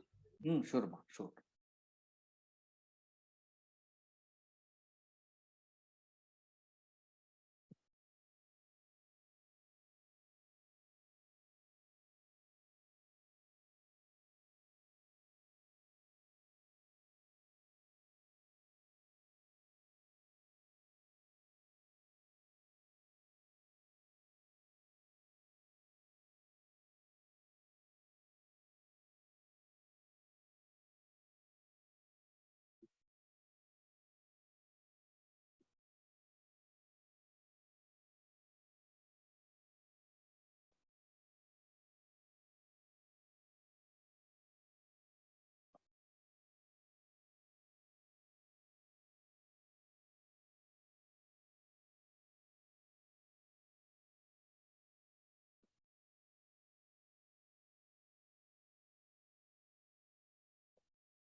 Can I scroll down? Yes. Yes, sir. Right.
Sir, is it score rules or scope rules? The rules Scope rules. here in the definition. Yes, scope rules. Okay, sir. Okay, right. Scope rules, sorry. Scope. SUP. Right? Yes, sir. It's a typing mistake. Sorry for that.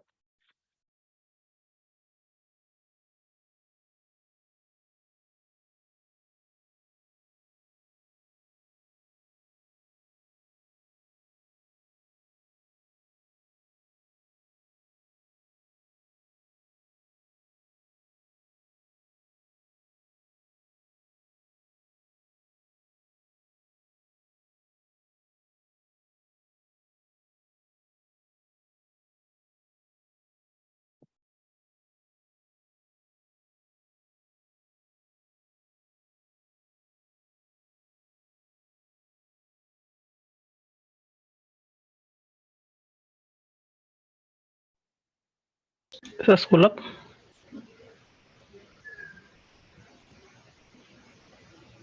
Right.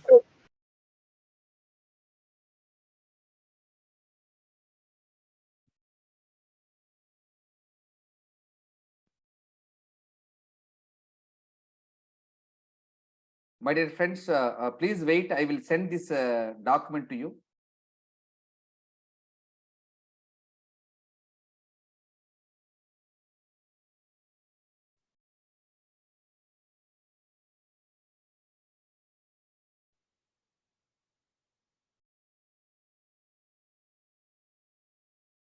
Right? Are you getting this?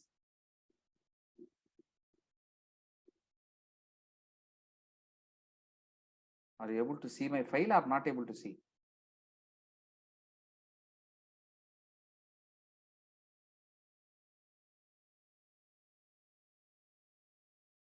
No, sir. Why you are unable to see this file? My computer. Open. It is I'm not able to send the file. Okay, you note on this, please.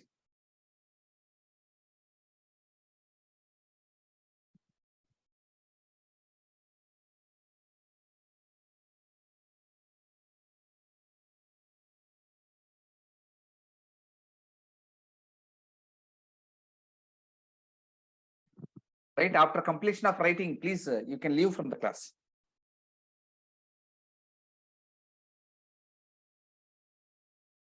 Thank you, sir. Welcome.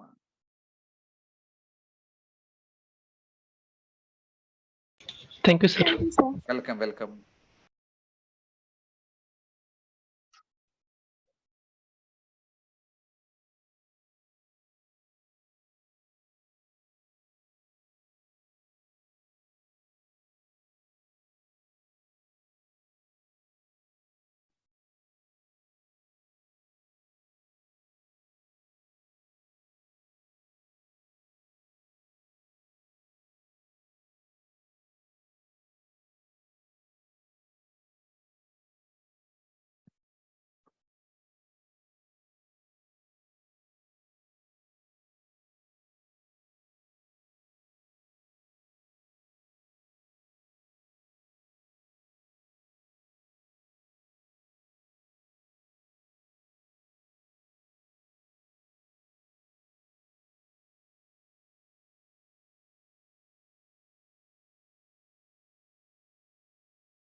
My dear friends, am I audible?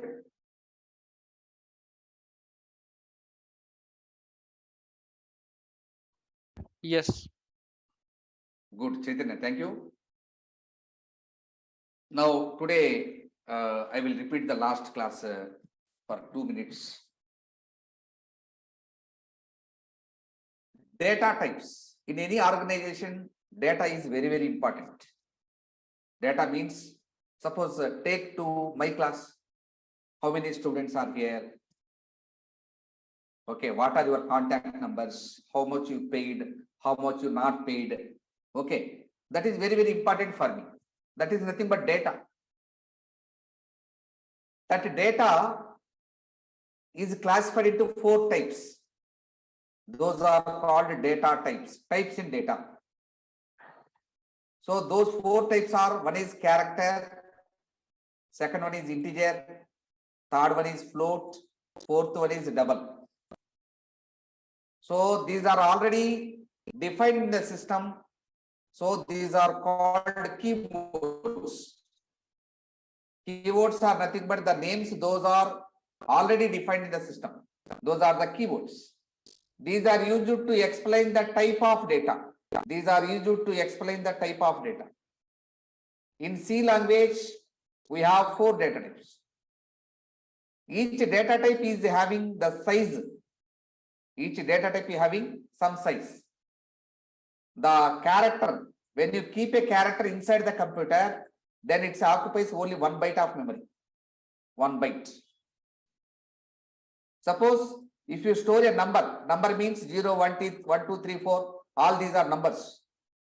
If you store a number in computer memory, it occupies 2 bytes in 32-bit operating system, 4 bytes in 64-bit operating system.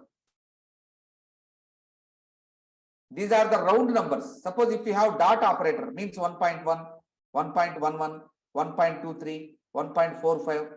These are called as floats. Its size is 4 bytes. 1.1, it is also called as double. Its size is 8 bytes. Now you will get a doubt, sir. You already told you 1.1 is float. Now you are telling you 1.1 is double. Now which one is correct? Is it float or double? I will explain.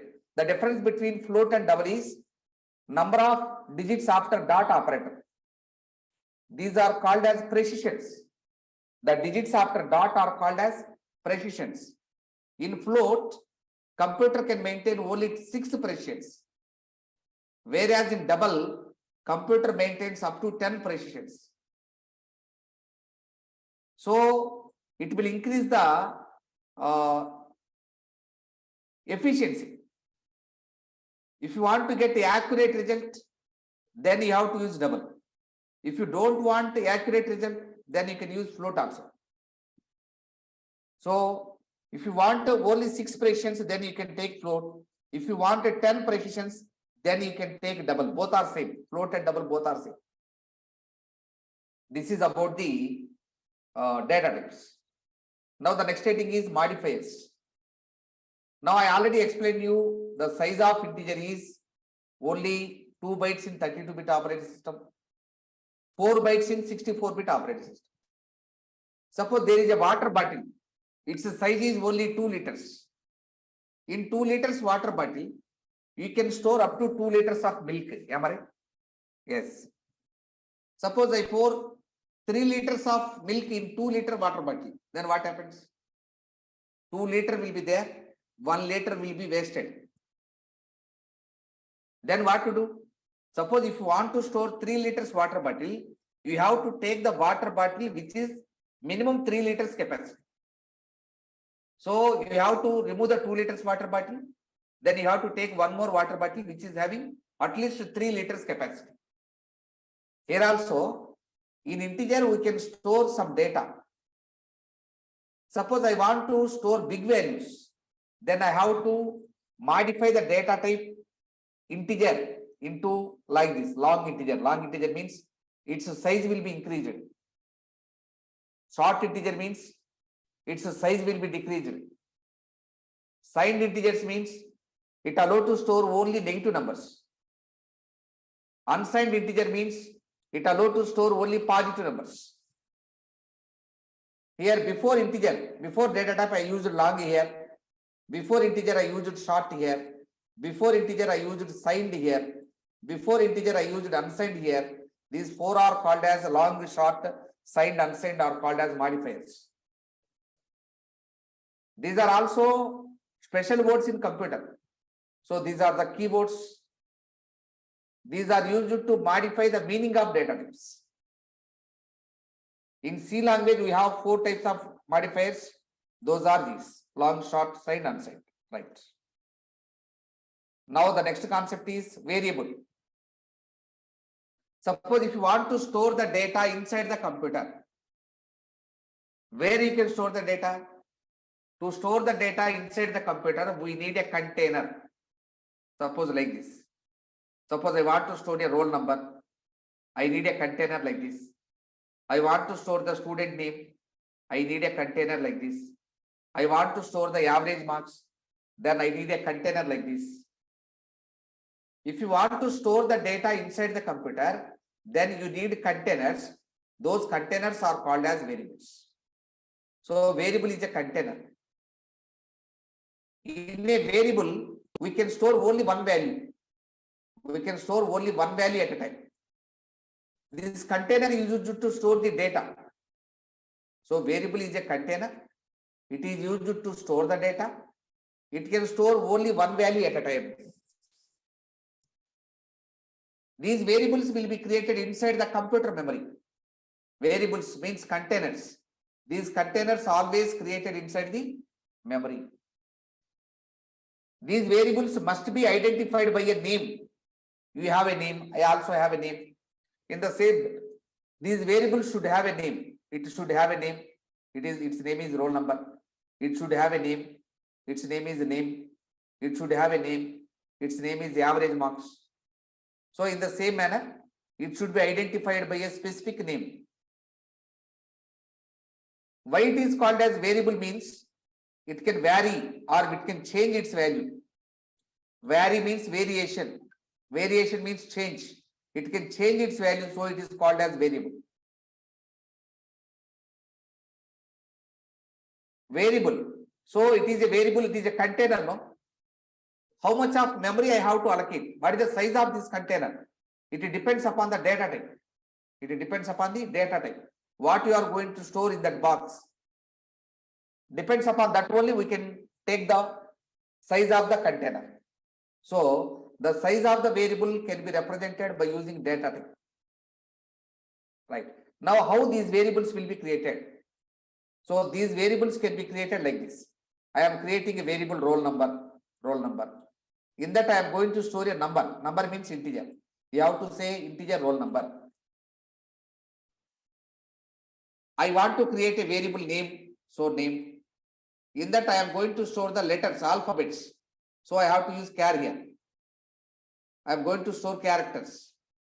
Whenever you say char, it allows to store only one character at a time. But I want to store Rama, means 4 letters. I want to store Ramana means 6 letters. I want to store group of letters in that. Then I have to use this size.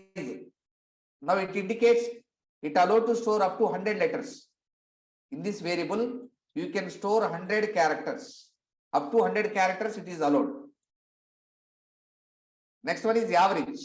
Average is having point. Then you can take float or double. Float average or double average also you can take.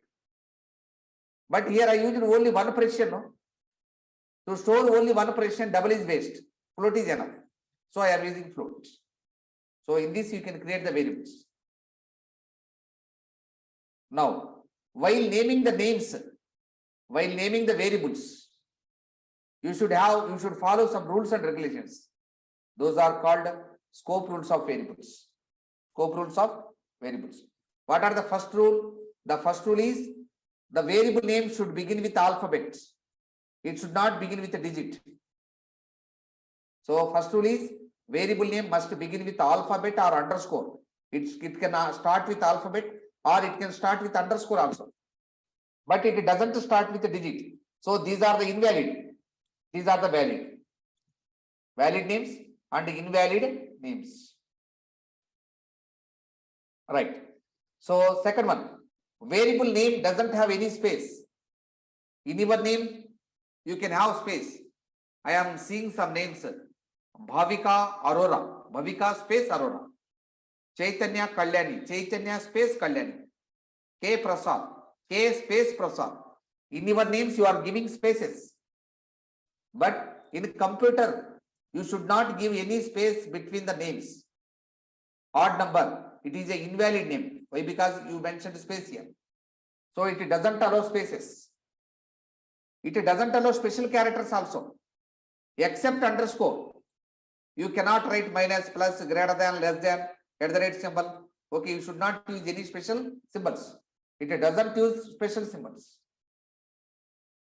It should not be a keyword. Keyword means already we reserved some words, no?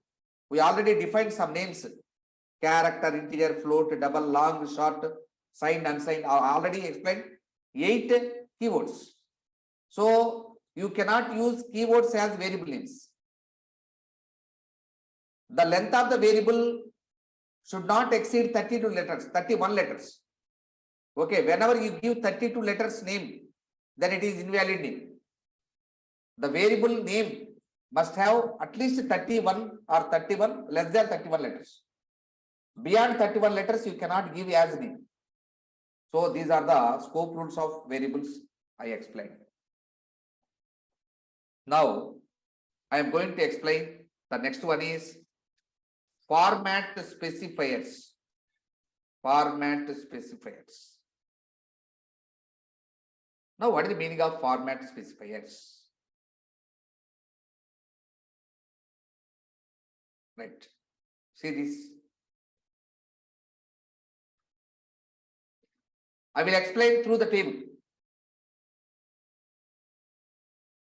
In our country, there are some parties like BJP party, BJP. What is the symbol for BJP? Tell me. Lotus. What is the symbol for Congress? Hand symbol. Right? Now these are having names, no? Now what is the use of symbol? Tell me. Why we have symbols for each and every party? For identifying the particular party symbol. You can identify by the name, no, Prasad? Why you need symbol also? Name also you can identify, no? BJP. You can understand BJP or not? Yeah. You can understand Congress. Even it is having a name, but it is also having the symbol. What is the reason means? Prasad, very good. What is the reason means? There are so many illiterates. Those cannot read BJP, those cannot read Congress. For them, symbol is very useful. Clear? Yes. In the same manner, here also, for each and every data type, we have a symbol. In C language also, for each and every data type, we have a symbol. Data type. And that symbol is called as format specifier. What are the data types you have? Int, character. You have character, first one. Next integer. Float. Next float. Next double. Yeah, right? Character means it can be represented by percentage C. C for character. Integer can be represented by percentage I or percentage D. I for integer, D for decimal number. What is that? Decimal number. We have 4 number systems. Decimal number system, binary number system, octal number system, hexadecimal number system. Which number system you are using? 1, 2, 3, 4, 5, 6, 7, 8, 9, 10, 11, 12. These are the decimal number system. So I can represent percentage I or percentage D. Clear? Right. Float. Float has one symbol, percentage F. F for float. Double has one symbol, percentage LF. LF means long float. What is the difference between this one and this one? Both are same, but it is having 10 precisions, means long float. Character means single character. Suppose Rama. In Rama, how many characters you have? 4 characters. Group of characters can be called as string. What is string? String is nothing but a group of characters. Your name is a string. My name is a string. Country name is a string. Your village name is a string. String can be represented by using percentage S. I already told you integer. We can change the size of integer by using long integer. I already told you long integer. Long integer can be represented percentage LD. L for long, D for decimal number. Percentage LD you can use for long integer. You can use unsigned integer. Unsigned integer. Unsigned integer can be represented by using percentage U. Percentage U. In C language, you can see the pointers. I will explain what is pointer. For that, you can use percentage P. You can use octal number system in C language. Percentage O you can use. You can use hexadecimal number system. Hexadecimal. Percentage small x or percentage capital X also you can use. These special characters are called as format specifiers. Now tell me, what is a format specifier? It is a special character. What is the speciality? It is always beginning with which symbol? Percentage symbol.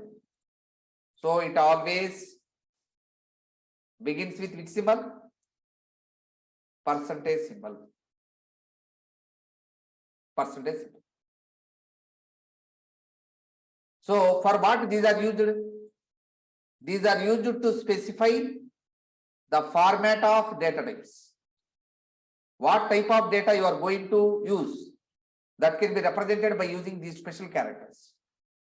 So it is used to specify the format of data types. When we can use this? When we are going to read the data or when we are going to print the data, then you can use them. So it is used in input, means reading, and output means printing. When you are going to read, when you are going to print, then only you can use these symbols. So this is about the format specifiers, right? My dear friends, note it down. Note on this.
My dear friends, after completion of writing, please tell me. I will go to the next topic.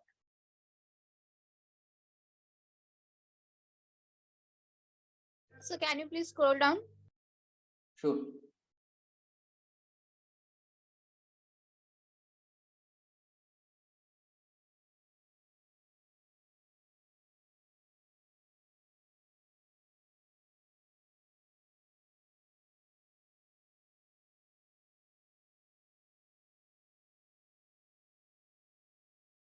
My dear friends, we have 5 demo classes. This is third demo class.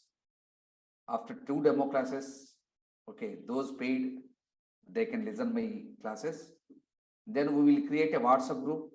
Every day I will send this material to you. Okay. Until that, you better to note down every day.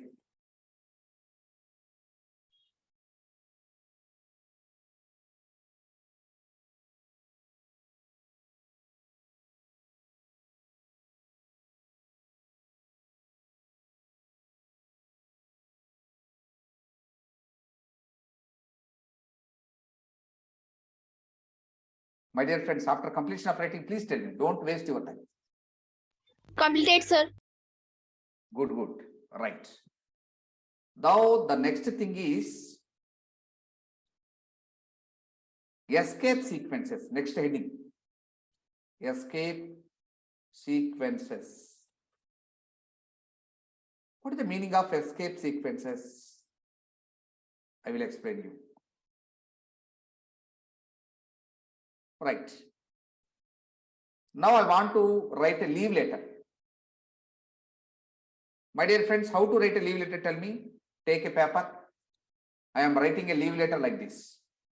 Here I am writing leave letter. Today's date, my village, to the principal so and so college. Respected sir, I am suffering from fever, so please grant me leave for 2 days. Thanking you, sir. Yours faithfully. My name and my signature. I write a leave letter like this. Is it a valid or invalid?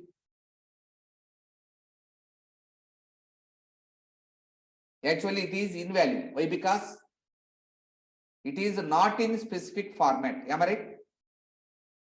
Yes. How to write a leave letter properly? You have to write a leave letter like this. In center, you need to write a leave letter heading. At right side, today's date and your place. At left side, to the principal so and so college. Respected sir, here I am suffering from fever, so please grant me leave for 2 days. In center, thanking you, sir.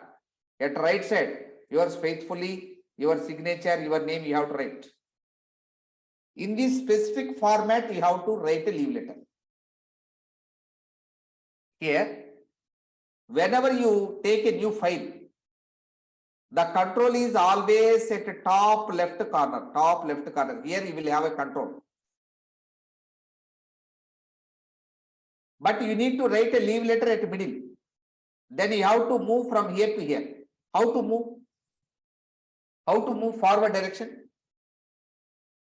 By pressing the space bar or by pressing the tab key. Am I right? Whenever you press a tab key, what happens?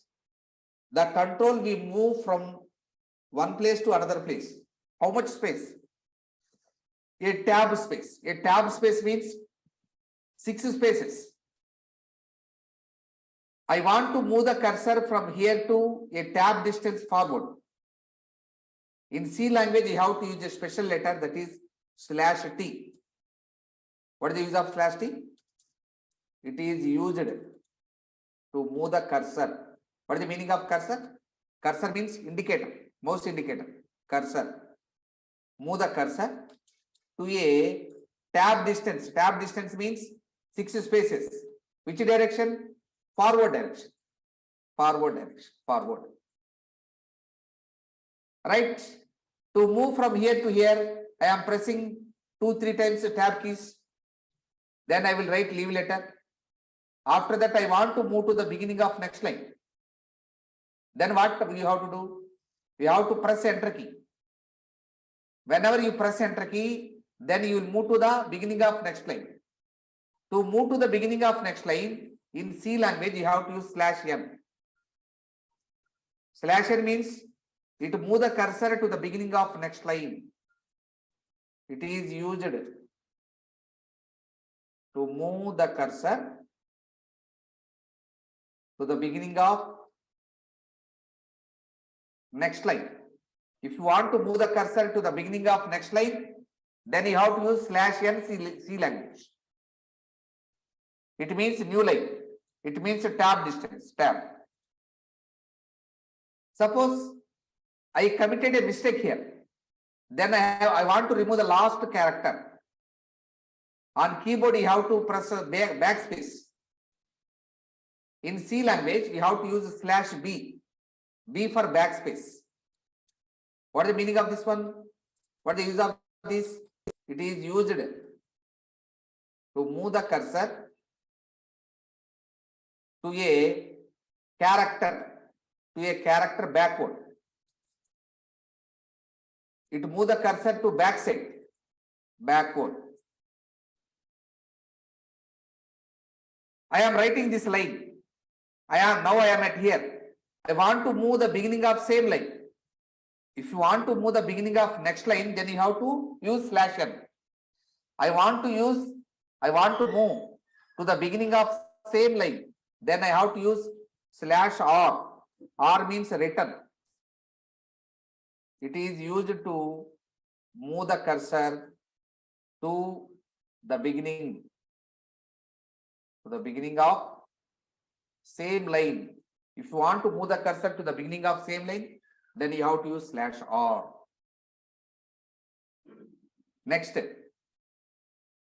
suppose I want to print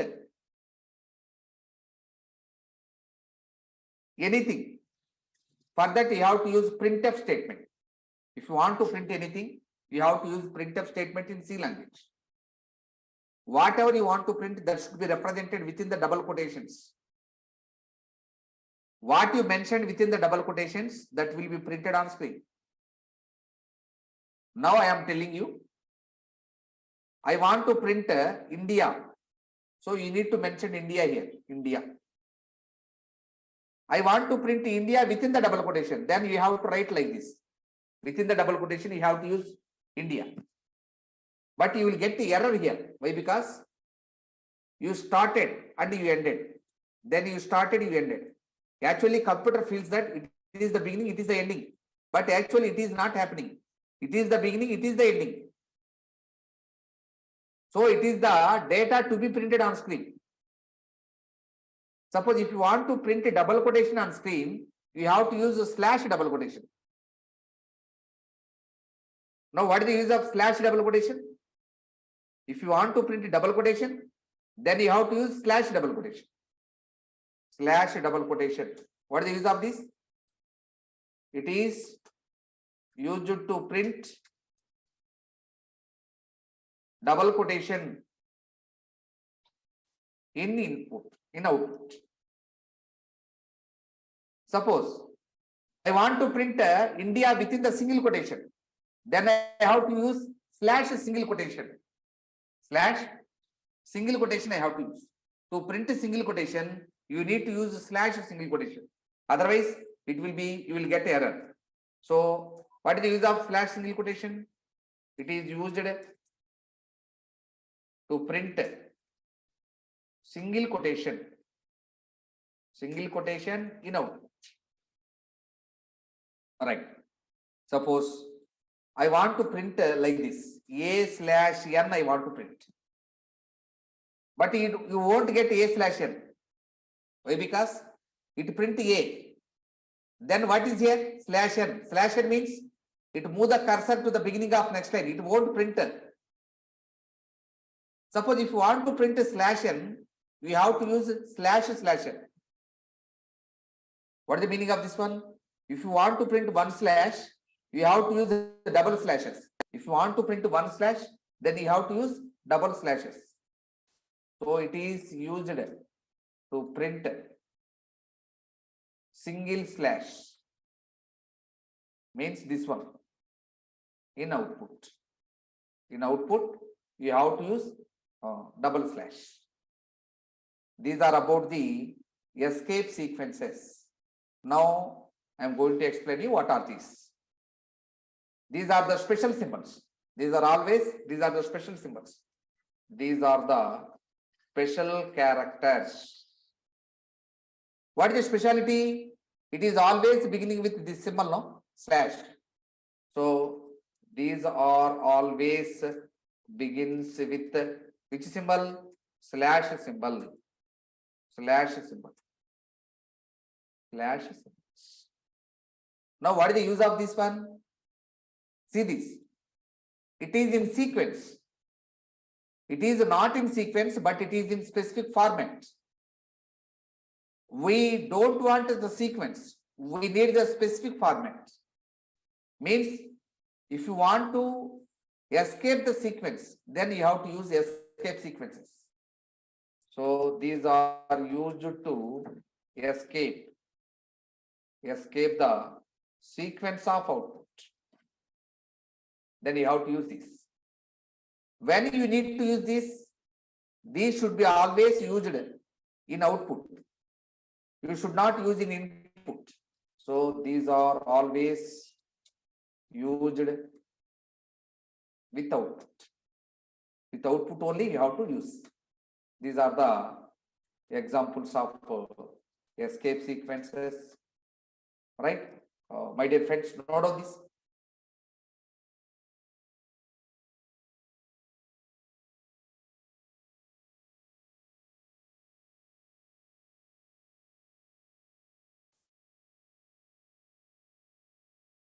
you want to print the data in a specific format, then you have to use escape sequences.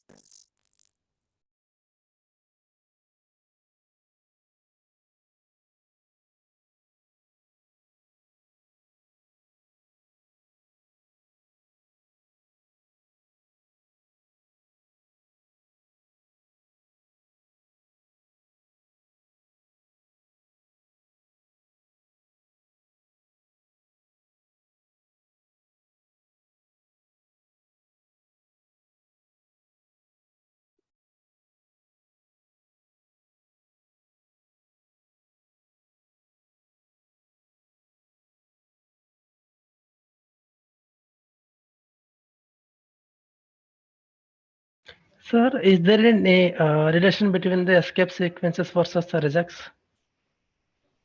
Escape sequences versus Rejects. reject. Regular expression. Yeah, regular expression.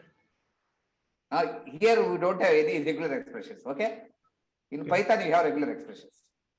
Okay, Sir? actually, yeah, thank you. Good.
Column.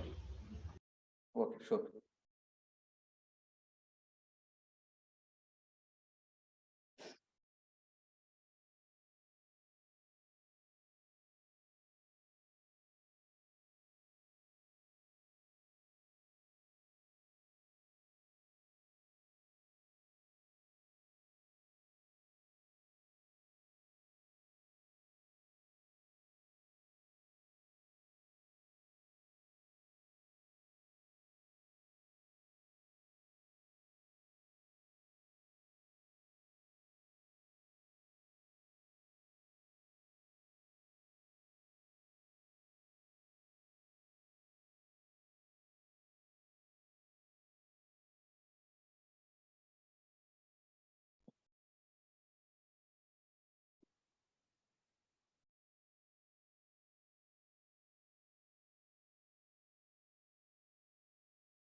My dear friends, after completion of writing, please tell me.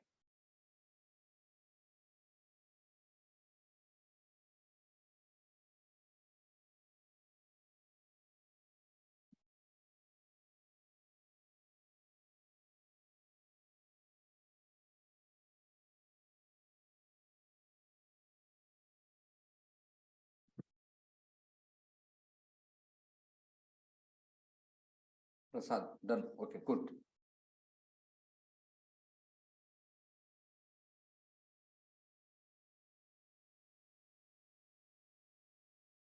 Completed, sir. Good, good. Right.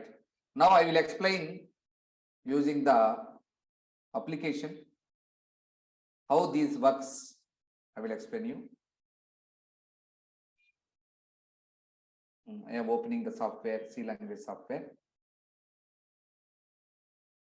Here we can use code block software. Code blocks. Right? So Sir, shall we download the software in our systems also? yes, yes. You can freely download it from the say internet. Okay. Right. Okay. Now in every program you have to write a hash include stdio.h. Am I right? You have to write void main, curly brackets. In between these two curly brackets, you have to write the code. Now I am going to print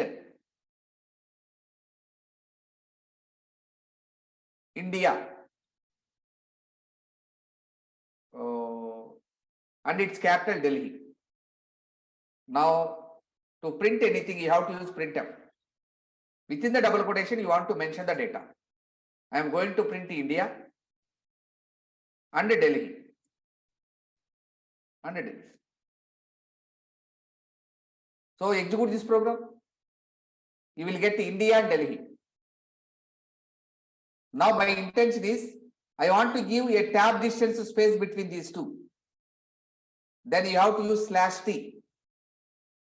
/t. T is a small letter. Then it print India. After that, it move the cursor to a tab distance forward. Then it print Delhi. See India. After that, a tab gap. Then Delhi. Clear? Suppose I want to print India in one line, Delhi in another line. After printing India, I want to move the cursor to the beginning of next line. So I have to use /n. Then it print India. Then it move to the next line. Then it print Delhi. So India and Delhi will print in two lines. If you want to move the cursor to the beginning of next line, we have to use /n.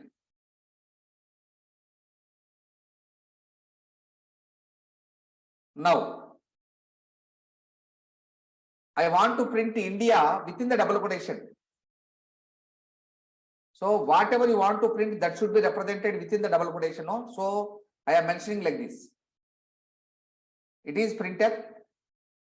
I want to print this. So I mentioned here. Then you will get error. See, you got error here. If you want to print a double quotation, then you have to use /double quotation. Then you will get India within the double quotation. If you want to print a double quotation, then you have to use /double quotation. If you want to print a single quotation, then you have to use /single quotation. You will get /single quotation. Suppose if you want to print A/n, then it won't print A/n. See, it prints simply A. It print A/n means it move the cursor to the next line. But I want to print /n, so you have to use /n. If you want to print this one, you have to use this one. Now you will get A/n. If you want to print one /, then you have to use two slashes. Suppose if I want to print this one, 100%. If you want to print 100%, you have to use 100%. Then you will get 100%. If you want to print a single percentage, we have to use double percentage symbols here. Some points you should learn, right? My dear friends, in today's class, do you have any doubt? If you have any doubt, you can ask. Otherwise, I will wind up for today's class. Anything? So for every symbol we can use for double, right? For example, if I want to Not all the symbols. If you want to print a plus, you can use only single. Okay, what about the dollar symbol? Dollar also, you can use dollar only, just dollar. Okay, only percentage only we have to apply percentage only. Why? Because percentage is special symbol, no? Already I used percentage. Percentage is a special symbol. By is a special symbol. That's why whenever you are going to use this one, then only you have to use. Okay? Okay. Right. So when to use single quotes and double quotes? If you want to print, suppose if you want to print single quotation, then you can use single quotation. If you want to print the data in double quotation, then you can print a double quotation. Okay? When to use, when not to use, it up to you. where you want to print the data within the double quotation, then you can use slash double quotation. If you want to print the data within the single quotation, then you can use slash single quotation, right? There is no special rule. Here you can use this, here you can use this. There are no special rules.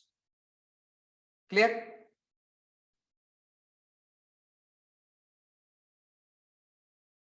Right. Any other doubt? Otherwise, I will wind up.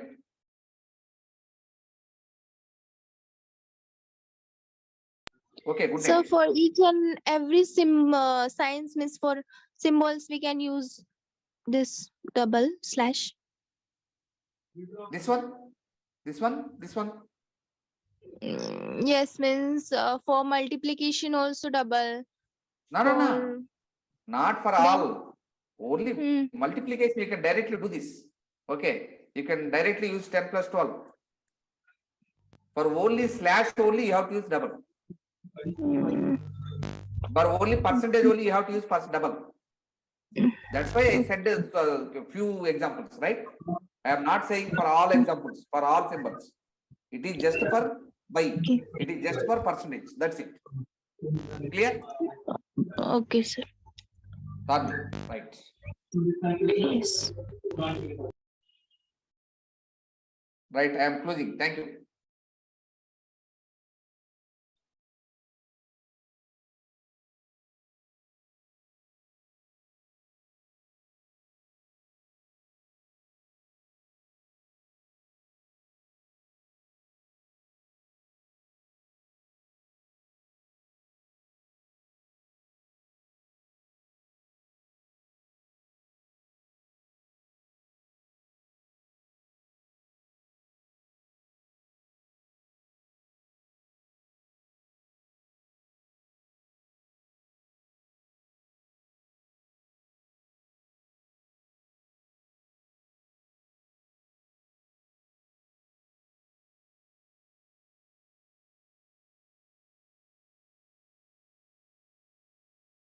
My dear friends, am I audible?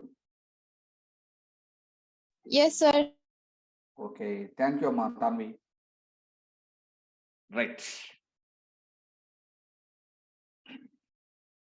Now, today, any new student? Pankaj, old student, Tanvi, old student, Vignesh Reddy, Wasim, okay, Prasadu, Chaitanya, okay, Nitin, okay, all are new old students. Good. Can I continue the class from here? Or can I repeat any topic? Yes, okay, thank you. Thank you, Prasad. Right. Today I am going to explain you how to perform input and output operations. To perform input and output operations, we have to use input and output functions. The next topic is input and output functions. Those are simply called as IO functions. IO functions. Now, right. What are the IO functions available in C? There are two major IO functions available in C. There are two major functions available in C language. To perform input means read and output means print the data. Now, one of the function to print the data, that is printer. One of the function to read the data, that is scanning. Scan. It is used to print the data. It is used to read the data. Right. I will explain you what is printer. Now, by seeing the name, you can understand what is the use of this. It is used to print the data on screen. What is the use of this? It is used to print data on screen. If you want to print the data on screen, then you have to use printf function. This function was already built in system. So it is a built-in function. It is a built-in. It was already built-in function. Built-in function. It can read any type of data. That means it can read a number, it can read a character, it can read a float, it can read a double, it can read any type of data. So it can read any type of data. Any type of data. So it is called as general purpose output function. It is called as, what is the another name? General purpose output function. It can read multiple values at a time. It has the capacity to read n number of elements. So it can read multiple values. The printf means, it stands for, print means print, f means formatted. It stands for, what is the meaning of printf? Print formatted. Print formatted. After printing the data, it will tell you how many bytes of information gets printed on screen. It prints the data on screen and it tells you, I print this much of amount of data. I print 10 bytes of data. I print 20 bytes of data, like that.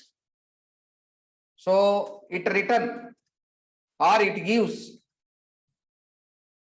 how many bytes of information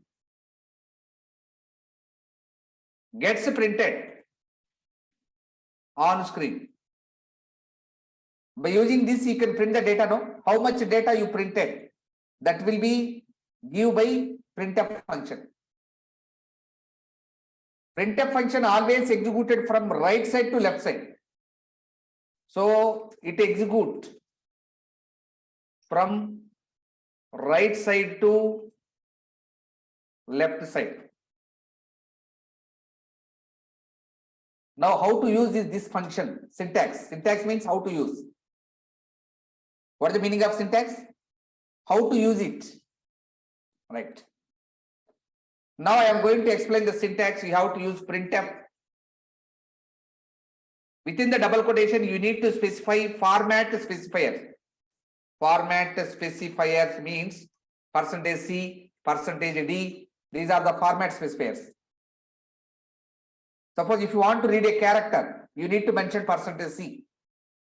If you want to read an integer, you need to specify %D. If you want to read a float, you have to specify %F. If you want to read a double, then you have to specify %LF. If you want to read a string, then you need to specify %S, like that. So you need to specify the format specifiers. And you need to mention the variables names. Variables names. Variables means containers. In that we will have the data. The variables, those are used to store the data, no? So where you store the data, we need to mention the variables names. So in this way, you have to use this print function. Suppose I will give an example. I am going to read a roll number. I am going to read a student name. I am going to read a gender. I am going to print. So to print a roll number means %D. Number, roll number means integer, no? Integer means decimal number system. You have to mention %D here. After that, I want to print the student name. Student name means string. String means %S, I have to mention here. After that, I need to mention the gender. Gender means a single character. So %C I have to mention here. Here we need to mention the variables names, means where we store the data. I stored the roll number in variable roll number. I stored the data student name in S name. I stored the gender in gender. So it will print from right side to left side. It will execute this first, then this one, then this one, then this one. Finally, total data will be printed on screen like that. It will execute it from right side to left side. That is nothing but a printf function. Now, my dear friends, note on this. So for this, can you show us the practical also? Okay, I will show the examples. Okay, just I am explaining you what is printf function. Okay, I will explain you, my dear friend. I will explain. After scanf function, I will explain you one example. Clear?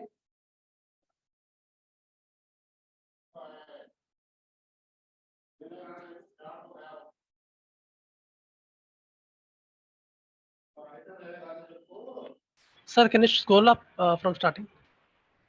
It is from starting. Oh, sorry. Yeah, okay, okay, right. Oh, okay. From here you need to write. Clear. Sorry.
So sir, here printf and scanf both are input function or output function, or No, both? it is the output function. It is the input function, right? Okay, scanf Okay. means input. Okay, yeah. Scanf means input function. If you want to read the data, then you have to use scanf. If you want to print the data, then you have to use printf. Okay. Okay.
My dear friends, after completion of writing, please tell me.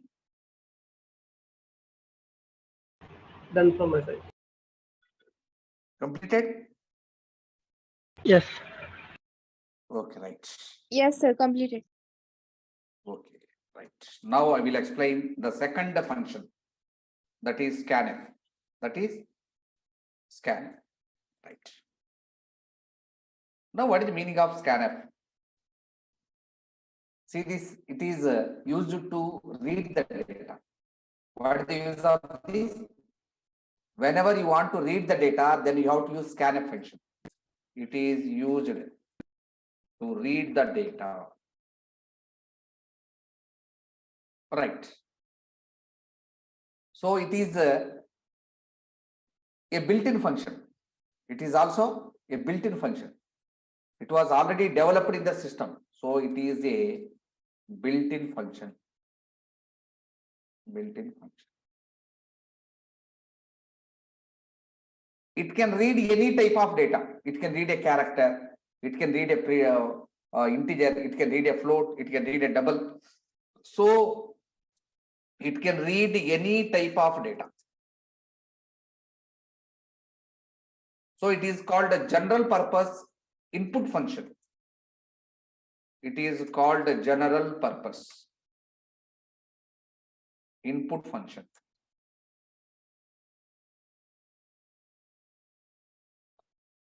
So it stands for scan means scanning. F means formatted. So it stands for scan formatted. Scan formatted. Scan means scanning. F means formatted. Scan formatted. At a time we can read multiple values.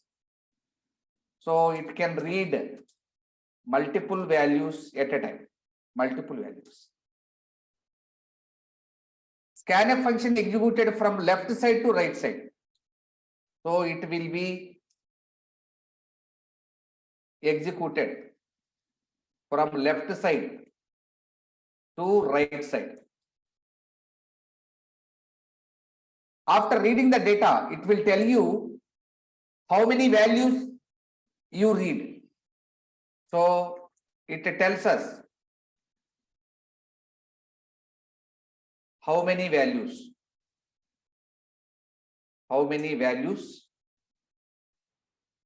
gets read, how many values you successfully read. That number it will tell you. Now how to use this function? Syntax. This is the syntax. First of all, you need to write scanf. Then you need to specify the format specifiers. Format specifiers. In scanf, remember, in scanf you have to use this symbol. It is called ampersand symbol, and you need to mention the variables names. I am giving an example to this. I want to read roll number, I want to read student name, I want to read average marks. To read the data, we have to use scanf. I want to read roll number. Roll number means it is a number. Number means percentage D you have to use. Next, you need to read the name. Name means string. Then you have to use the average marks. Average marks means float. Average marks contain 98.5. If you have point, decimal, point, then you have to say float, comma, ampersand. First value should be stored in variable roll number. Second value should be stored in variable student name. Third value should be stored in variable average marks, like that. It read three values from you. First value will be stored in this. Second value will be stored in this. Third value will be stored in this. So this is about the scanf. After writing what is scanf, then I will give an example to you, right? My dear friends, note of this.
So for both printf and scanf, syntax is same.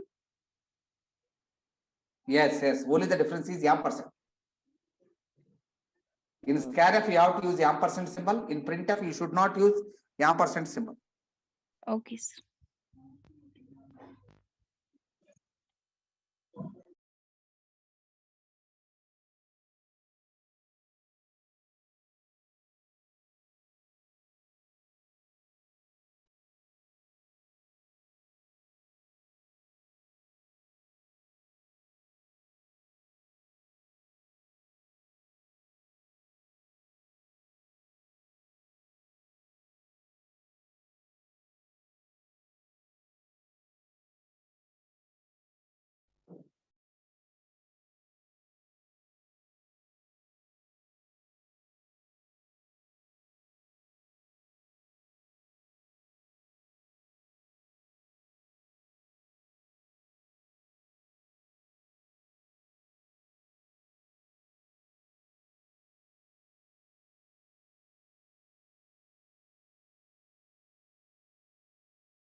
After completion of writing, please tell me, friend. Completed, sir. Good. Right. Now I will explain a program on this. My first question is, write a program to read roll number, student name, course name from user, print them on screen. Read out this question. What is the question? We need to read how many values? 3 values. One is roll number, second one is yes name, third one is course name. After that, what we have to do? We have to print them on screen. Right. See, for that, to write a program, you have to open the code block software. I am going to take the recent program. I am reviewing the code. Here I am going to write the program. In every program, you have to write a hash include stdio.h. Then you have to write void main method. Inside these 2 curly brackets, you have to write your program. My dear friends, what is your program? You need to read roll number. Roll number means number, no? Number means integer. Integer roll number. Then you need to read student name. Student name means it contains alphabets, means characters. Student name, I am taking variable name S name. Student name means it is not a single character, it is a group of characters. So you need to mention how many characters you want to read. Now I am going to explain you up to 100 letters I can read. It allowed to store up to 100 characters. Suppose there is a name Sai, it has just 3 letters. Suppose there is a name Rama, it has just 4 letters. Suppose there is a name Ramana, it has 6 letters. In this way, it allowed to store up to 100 characters. Clear? Now I am going to store, what is the third one? Course name. So I am going to create a variable C name. C name means course name. I am going to store up to 50 letters in this. Whenever you write these 2 lines of code, then what happens? These variables will be created inside the memory. Now, how to create the variables? In Paintbrush, I am going to explain you how to create the variables. Right. Now, it is the memory. It is the memory. Right. Here you mentioned integer roll number. Integer means it is 4 bytes in 64-bit operating system. So computer will create, allocate 4 bytes of memory and name it as, you mentioned roll number RNO, no? And name it as RNO. RNO.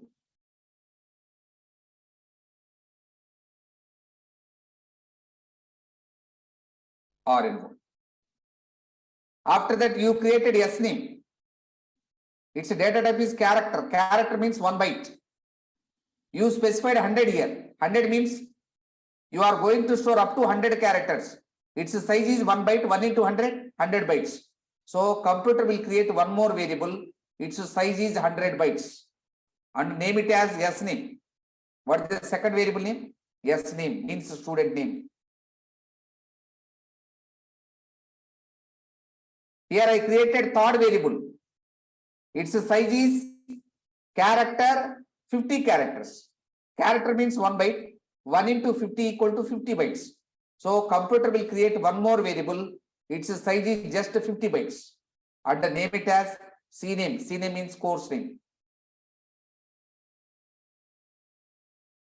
With these 2 lines of code, it was happened in computer memory. Clear? It is called computer memory. It is memory.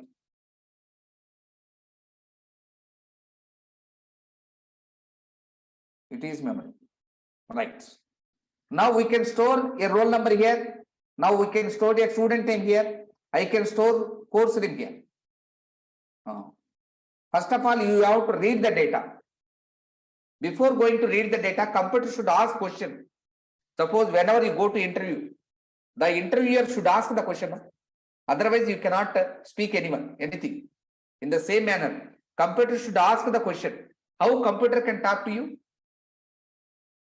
Is computer is having mouth? No. How computer will talk to you? It will talk to you by printing a message. How to print a message? By using printf function. What is the message I need to print here? We should ask the question. Ask means enter. Enter means type. What you required? Roll number you required. Student name you required. Course name you required. It will be printed on screen. I will execute this program. See, it was printed on screen. Enter roll number, student name, course name. See this, enter roll number, student name, course name. Whatever you mentioned in double quotations of printf function, it will be printed simply on screen. Clear? Is it clear? What is the use of printf function? It prints the data on screen. Now, after seeing this question, you have to understand, oh, I have to enter a roll number. I have to enter a student name. I have to type a course name. Enter means type. Type these 3 values. So those 3 values should be read. Data can be read by using scanf function. Scanf. First of all, you need to read a roll number. Roll number means integer. Integer means percentage D you have to mention. Then you have to read the student name. Student name means it is character. 100 characters means group of characters is called as string percentages. Course name. Course name means it is also character. 50 characters. 50 characters means group of characters means percentage, yes, string. Comma. In scanf, you have to use the ampersand symbol. Ampersand. First, you read roll number. Roll number should be stored in this container. What is the name of this container? R and O. So you have to mention R and O. Then you have to read student name. The student name should be stored in this container. What is the name of this container? S name. So ampersand S name. After that, we have to read course name. Course name should be read in this container. So you have to mention ampersand course name. See this. What happened in this line? Computer is asking to enter three numbers, three values, no? Roll number, S name, course name. I will execute this program again. Computer is asking to enter roll number, student name, course name. Now I am entering the roll number. Roll number is 501. Space. I am entering the student name. Student name is Prasad. I am entering the course name. Student is Prasad is studying computer science and engineering, CSC. I am typing three values here.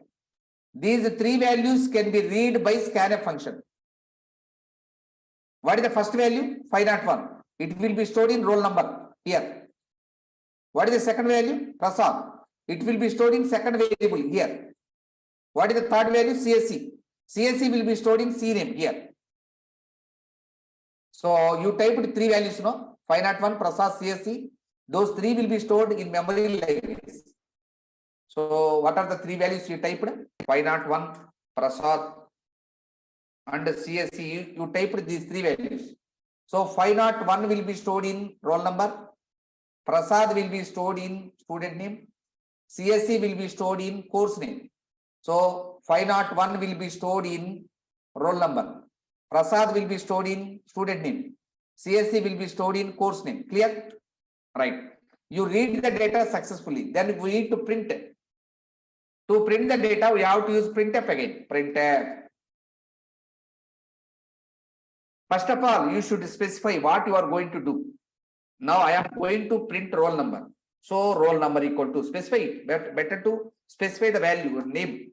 It is a description. You need to specify the description. You are going to print roll number, so roll number equal to. Here you need to print 501. 501 is nothing but a number. Number is nothing but percentage D. You need to specify. Where is the 501? In variable R and O. You need to specify R and O here. I already told you. Printf always executed from right side to left side. First, it fetches the data from R and O. What is the data inside R and O? 501. That will be fetched from here. That 501 will be substituted here. At the place of percentage D, the value in roll number will be substituted. So here 150 will be substituted. Then it becomes roll number equal to 150. Sorry, roll number equal to 501. That will be printed on screen. So in this way, it will be executed. First, it gets the data of roll number 501. 501 will be substituted here. Then it becomes roll number equal to 501. That will be printed on screen. Now, I am going to print the student name. What you are going to print? Student name. So student name equal to. What is the data type of student name? It is the character and a group of characters. Means string. You need to specify. Percentages. Where is the student name? Student name is in this variable. What is the name of the variable? S name. So you need to specify S name here. I already told you. Printf executed from right side to left side. First of all, you get the data from S name. What is there in S name here? You have Prasad. That Prasad will be get back. And that will be substituted here. Now it becomes student name equal to Prasad. It will be printed on screen. Now I am going to print a course name also. How to print? By using printf. What you are going to print? Student course name. What is the data type of course name? String. Where is the course name? In variable C name. Printf executed from right side to left side, no? Right. First, it gets the data from CNAME. What is there in CNAME? It has CSC. So CSC will be get back. That will be substituted here. Now it becomes course name equal to CSC. That course name equal to CSC will be printed on screen by using printf function. So in this way, it will be printed. Now, roll number and S name and course name you printed, but this data will be printed in screen same line. Okay, roll number, student name, course name printed on same line. I will execute this. Right. Now execute this program. Computer is asking to enter the data. Roll number 510. Student name Nitin. Course name. He is studying EC, Electronic and Communication Engineering. See this? Roll number equal to 510. Student name equal to Nitin. Course name equal to ECE. So better to print the data line by line. Roll number in one line, student name in one line, course name in one line. After printing roll number, you should move to next line. To move to next line, you have to use /n. It print roll number and it move to the next line. It print the student name. Then you should move to the next line. So you should use new line here also. Then data will be printed line by line. Now execute this program once again.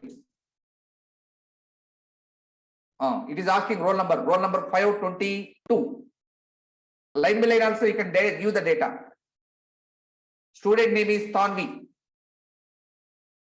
She is studying EEE.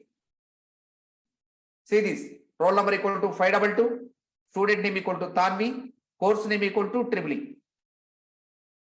Why it is printing line by line? Why? Because you mentioned the new line here. The data can be entered in two ways. One, by separating the space.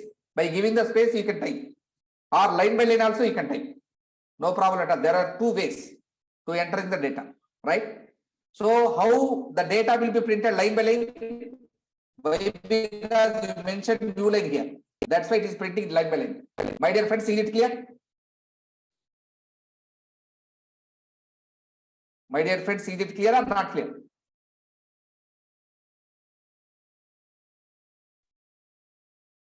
My dear friends, better to speak out. Yes, sir, clear. But we need to make it ourselves also this practical. Then only we can get to know what we are doing exactly. Okay, I am showing purely, right? It is a live coding, right? Yeah. You can practice on your computer, no problem at all. Now, is it understand or not? Now, is it clear?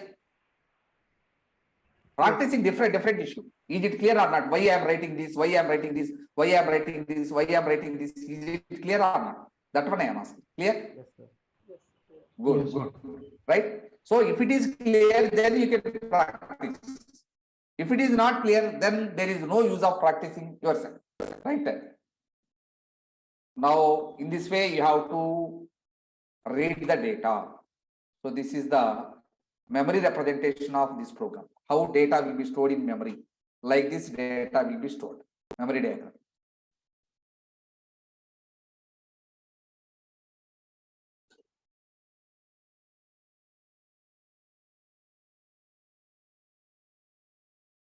Right. Can you write down this? Please note down this program. So for student name and course name, there is the same line. Here. Yes, sir. Both printf, printf. No. Do you want to write in same line? No, sir, means. I am printing in different lines. No, first I printed roll number in one line, then I moved to second line, then I printed student name, then I moved to third line, then I printed course name. That's why it is Yes, getting three lines. after that, sir. After course name, student name. You have I print student name in separate line. New line means it move the cursor to the beginning of next line. After printing student name, I move to the next line. Means I move to third line. Then I print course name. So it Yes. was printed in first line, it was printed in second line, it was printed in third line. Clear? Yes, sir. Good. Right. Yes, sir. Note on this.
So can you please scroll down?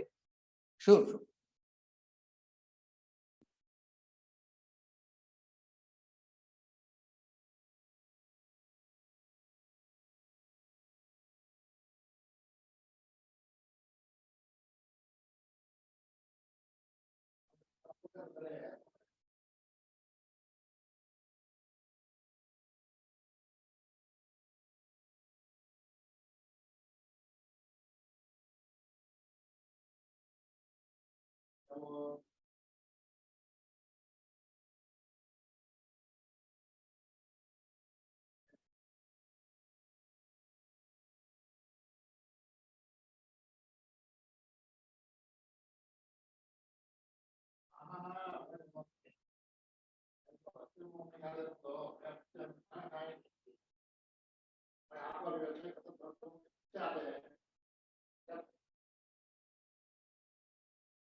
So can I scroll down a little bit?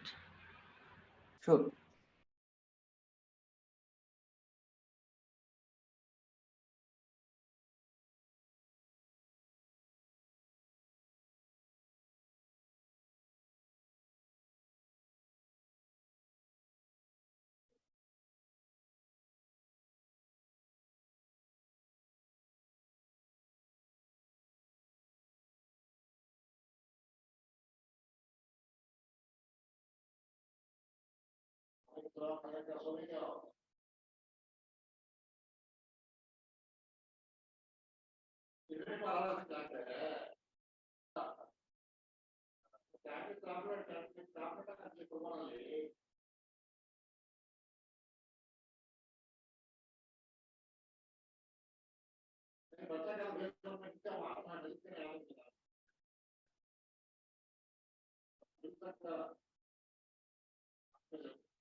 My dear friends, after completion of writing, please tell me.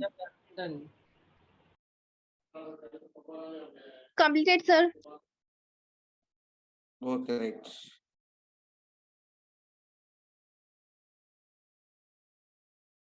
This is about input and output functions, right? So printf always executed from right side to left side. Scanf always executed from left to right. Scanf is used to read the data. Printf is used to print the data. At same time, we can read multiple values. Here also, you can print multiple values at same time. Right. So this is about the input and output functions. The next topic is what are the operators we can use in C language. Operators means these are used to manipulate the data. Suppose if you want to find the sum of two numbers, then you have to use plus. If you want to find subtraction of two numbers, then you have to use minus. Plus, minus, all these are called as operators. See this? Here I will give an example. Here I am going to do 5 plus 2. Here I am doing addition. A minus B. Here I am doing subtraction. T into 3. So here I am doing multiplication. So you are going to perform 3 operations here. One is addition. Second one is subtraction. Third one is multiplication. To perform addition, I am using the symbol plus. To perform subtraction, I am using minus. To perform multiplication, I am using into. These 3 are called as into, plus, minus. These 3 are called as operators. Operators. Now you are going to perform operation on 5 and 2. These 2 are called operands. What are these 2? Operands. Now one is operators. Operators. Second one is operands. So these 3 are called operators. These 6, 5 plus 5 to A, B, T3. These are called operands. So this is this one, this one.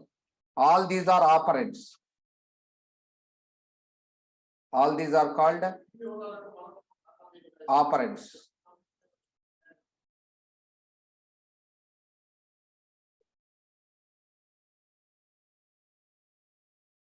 So these are called operands. Right. Now you should get what is an operator, what is an operand. Now this is about the operators and operands. Now what is operator?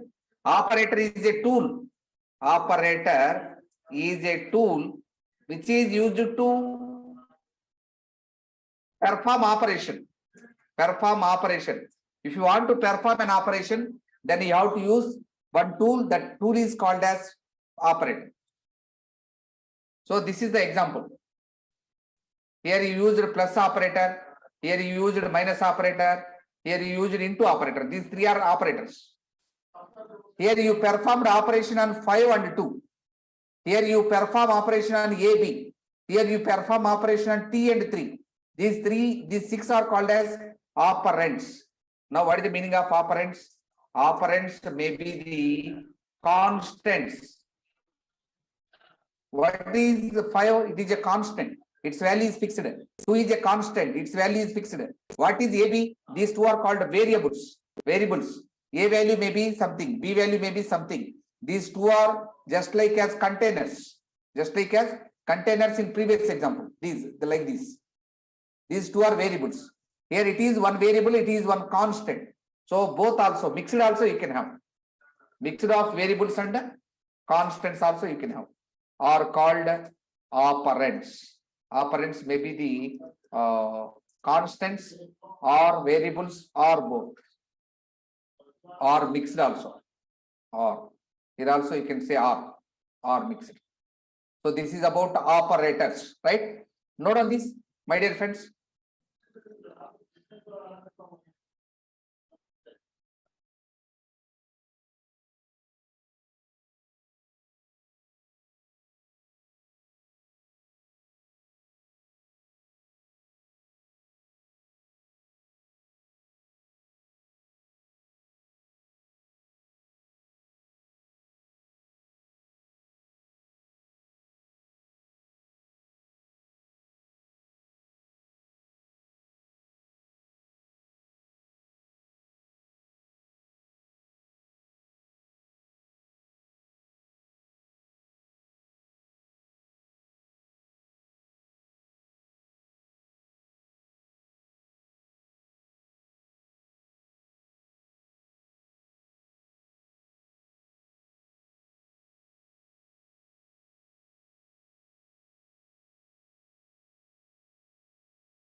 Completed, sir.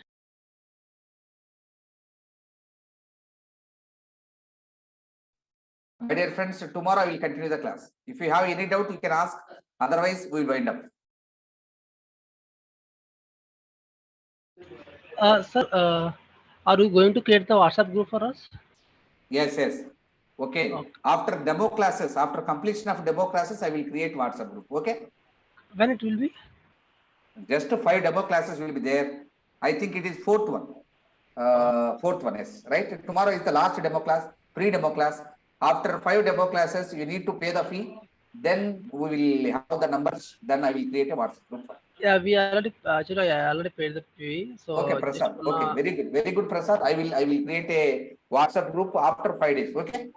Means Okay, and also what about the material and the videos? okay, I can send the material to you using that WhatsApp group. That material videos I don't have with me. Why? Because it was recorded by Durga Software Solutions. Okay, they will send every day to you. No problem at all. Clear? Okay, yeah. You won't get any problem, Prasad. Okay, thank you. And Good, good. may I know that software name which is executed the C, right? Code blocks. Maybe Code blocks. code block. CODEBLOCKS. Code blocks. Okay, I'll be installing. Okay, good. Thank you. Okay. Any other doubt? My dear friends, can I leave? Yes, sir. You, sir. Okay, thank you, Matan. Thank you, Matanvi. Thank you. Thank you. Thank you, Ma Pankaj.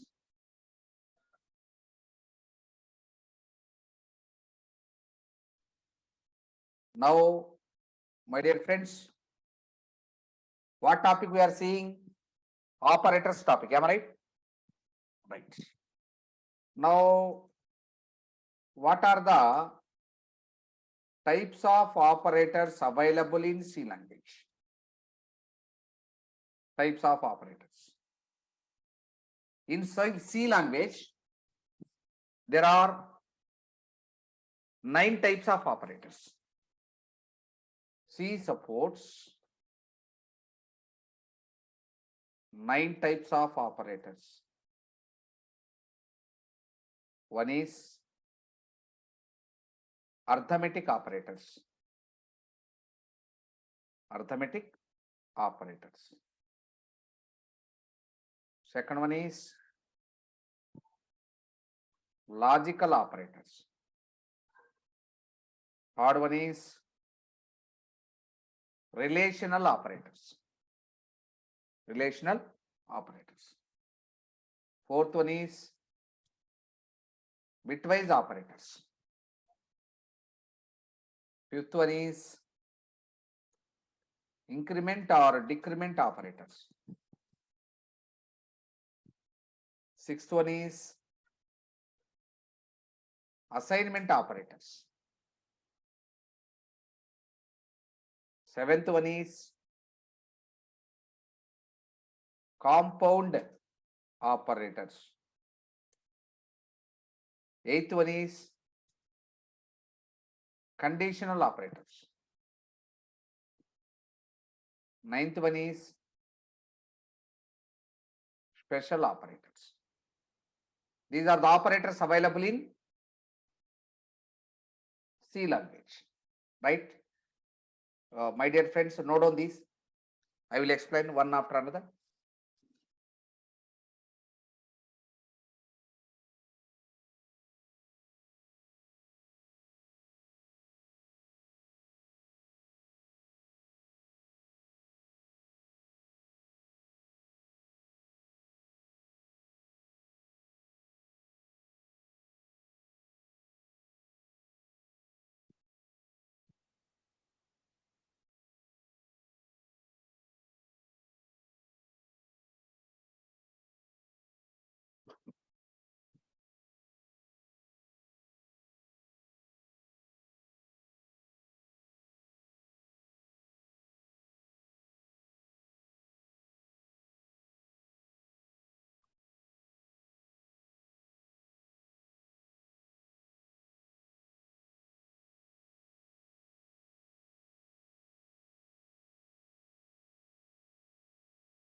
Ma'am, my dear friends, after completion of writing, please tell me.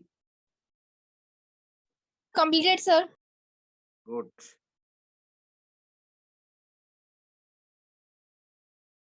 Right. What is the first type of operator? It is arithmetic operator. Am I right? Arithmetic operator. These are well-known operators. The example for arithmetic operators are plus, minus, into, by, like that. Examples: plus operator. You know plus operator? It is to find the addition. Minus operator. It is to find the subtraction. Into operator. It is to find the multiplication. By operator. It is to find the division operation. Modulus operator. It is to find the remainder. What is the meaning of modulus? What is the meaning of remainder? I will explain in Excel.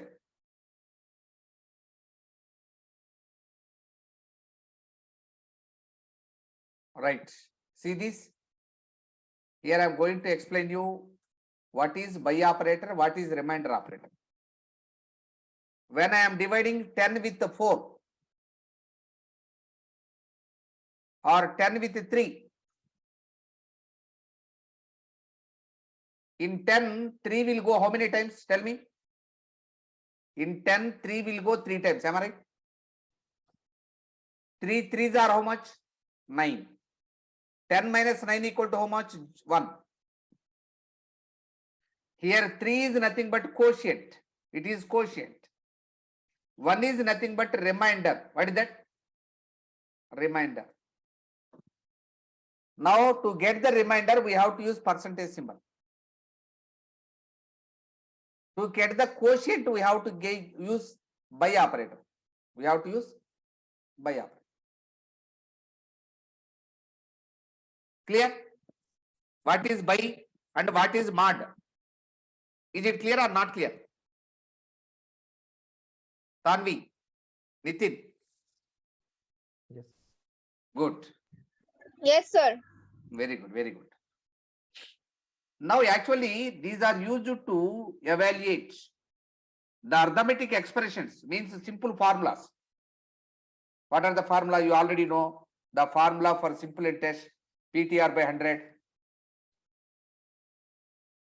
So a plus b whole square equal to a square plus b square plus 2ab, a minus b whole square, a square plus b square minus 2ab, a square minus b square equal to a plus b into a minus b.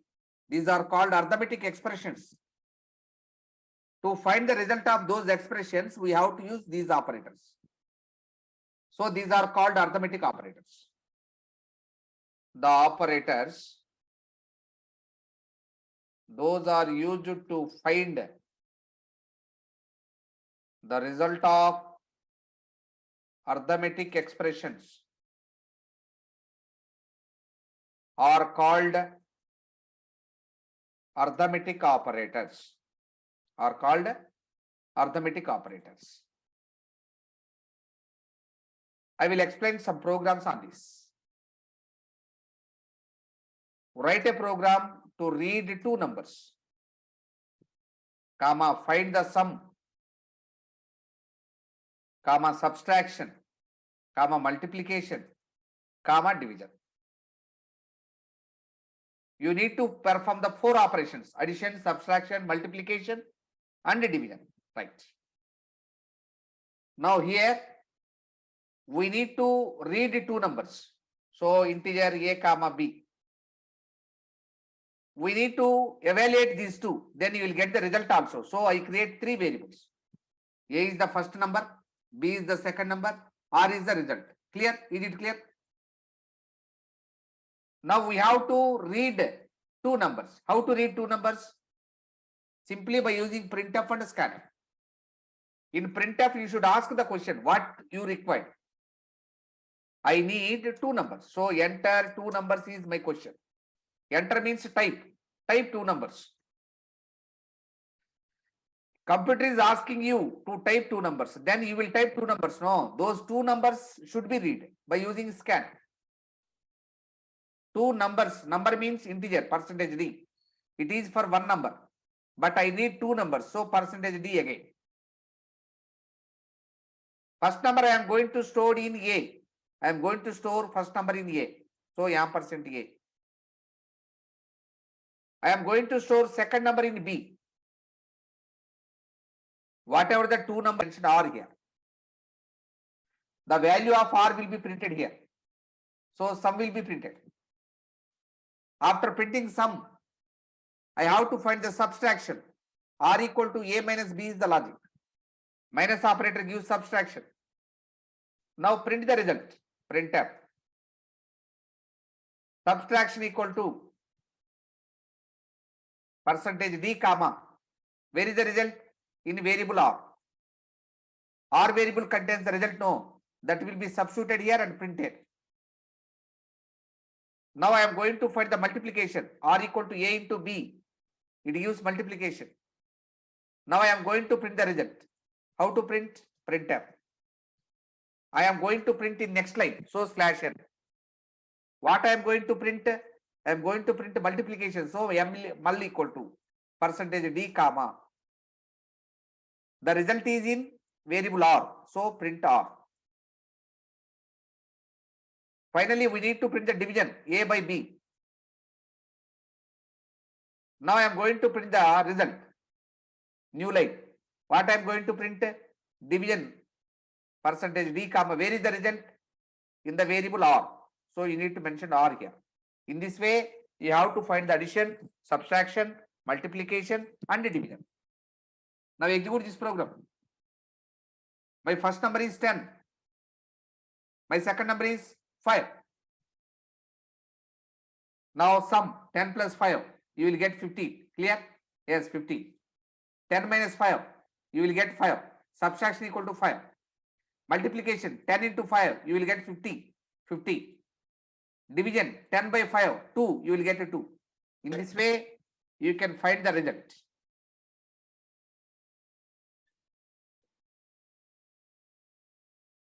My dear friends, is it clear?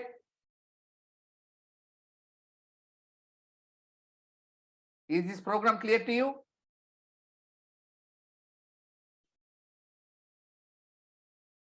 Yes, sir, clear. Good, good. Note down. My dear friends, note down this.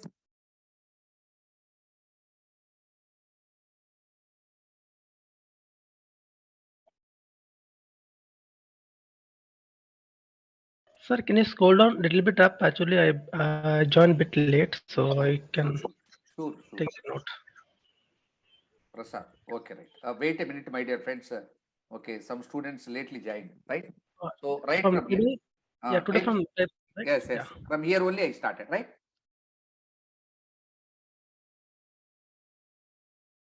Today I'm going to explain you how many types of operators are there, how those works.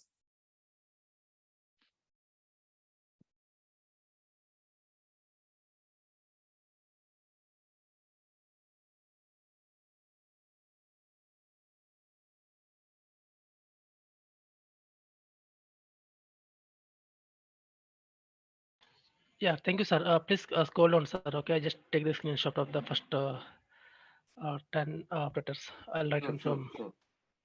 Can I scroll down, my dear friends? Other friends? Wasim, can I scroll down? Yes, sir. Wasim, Yes, Wasim, sir.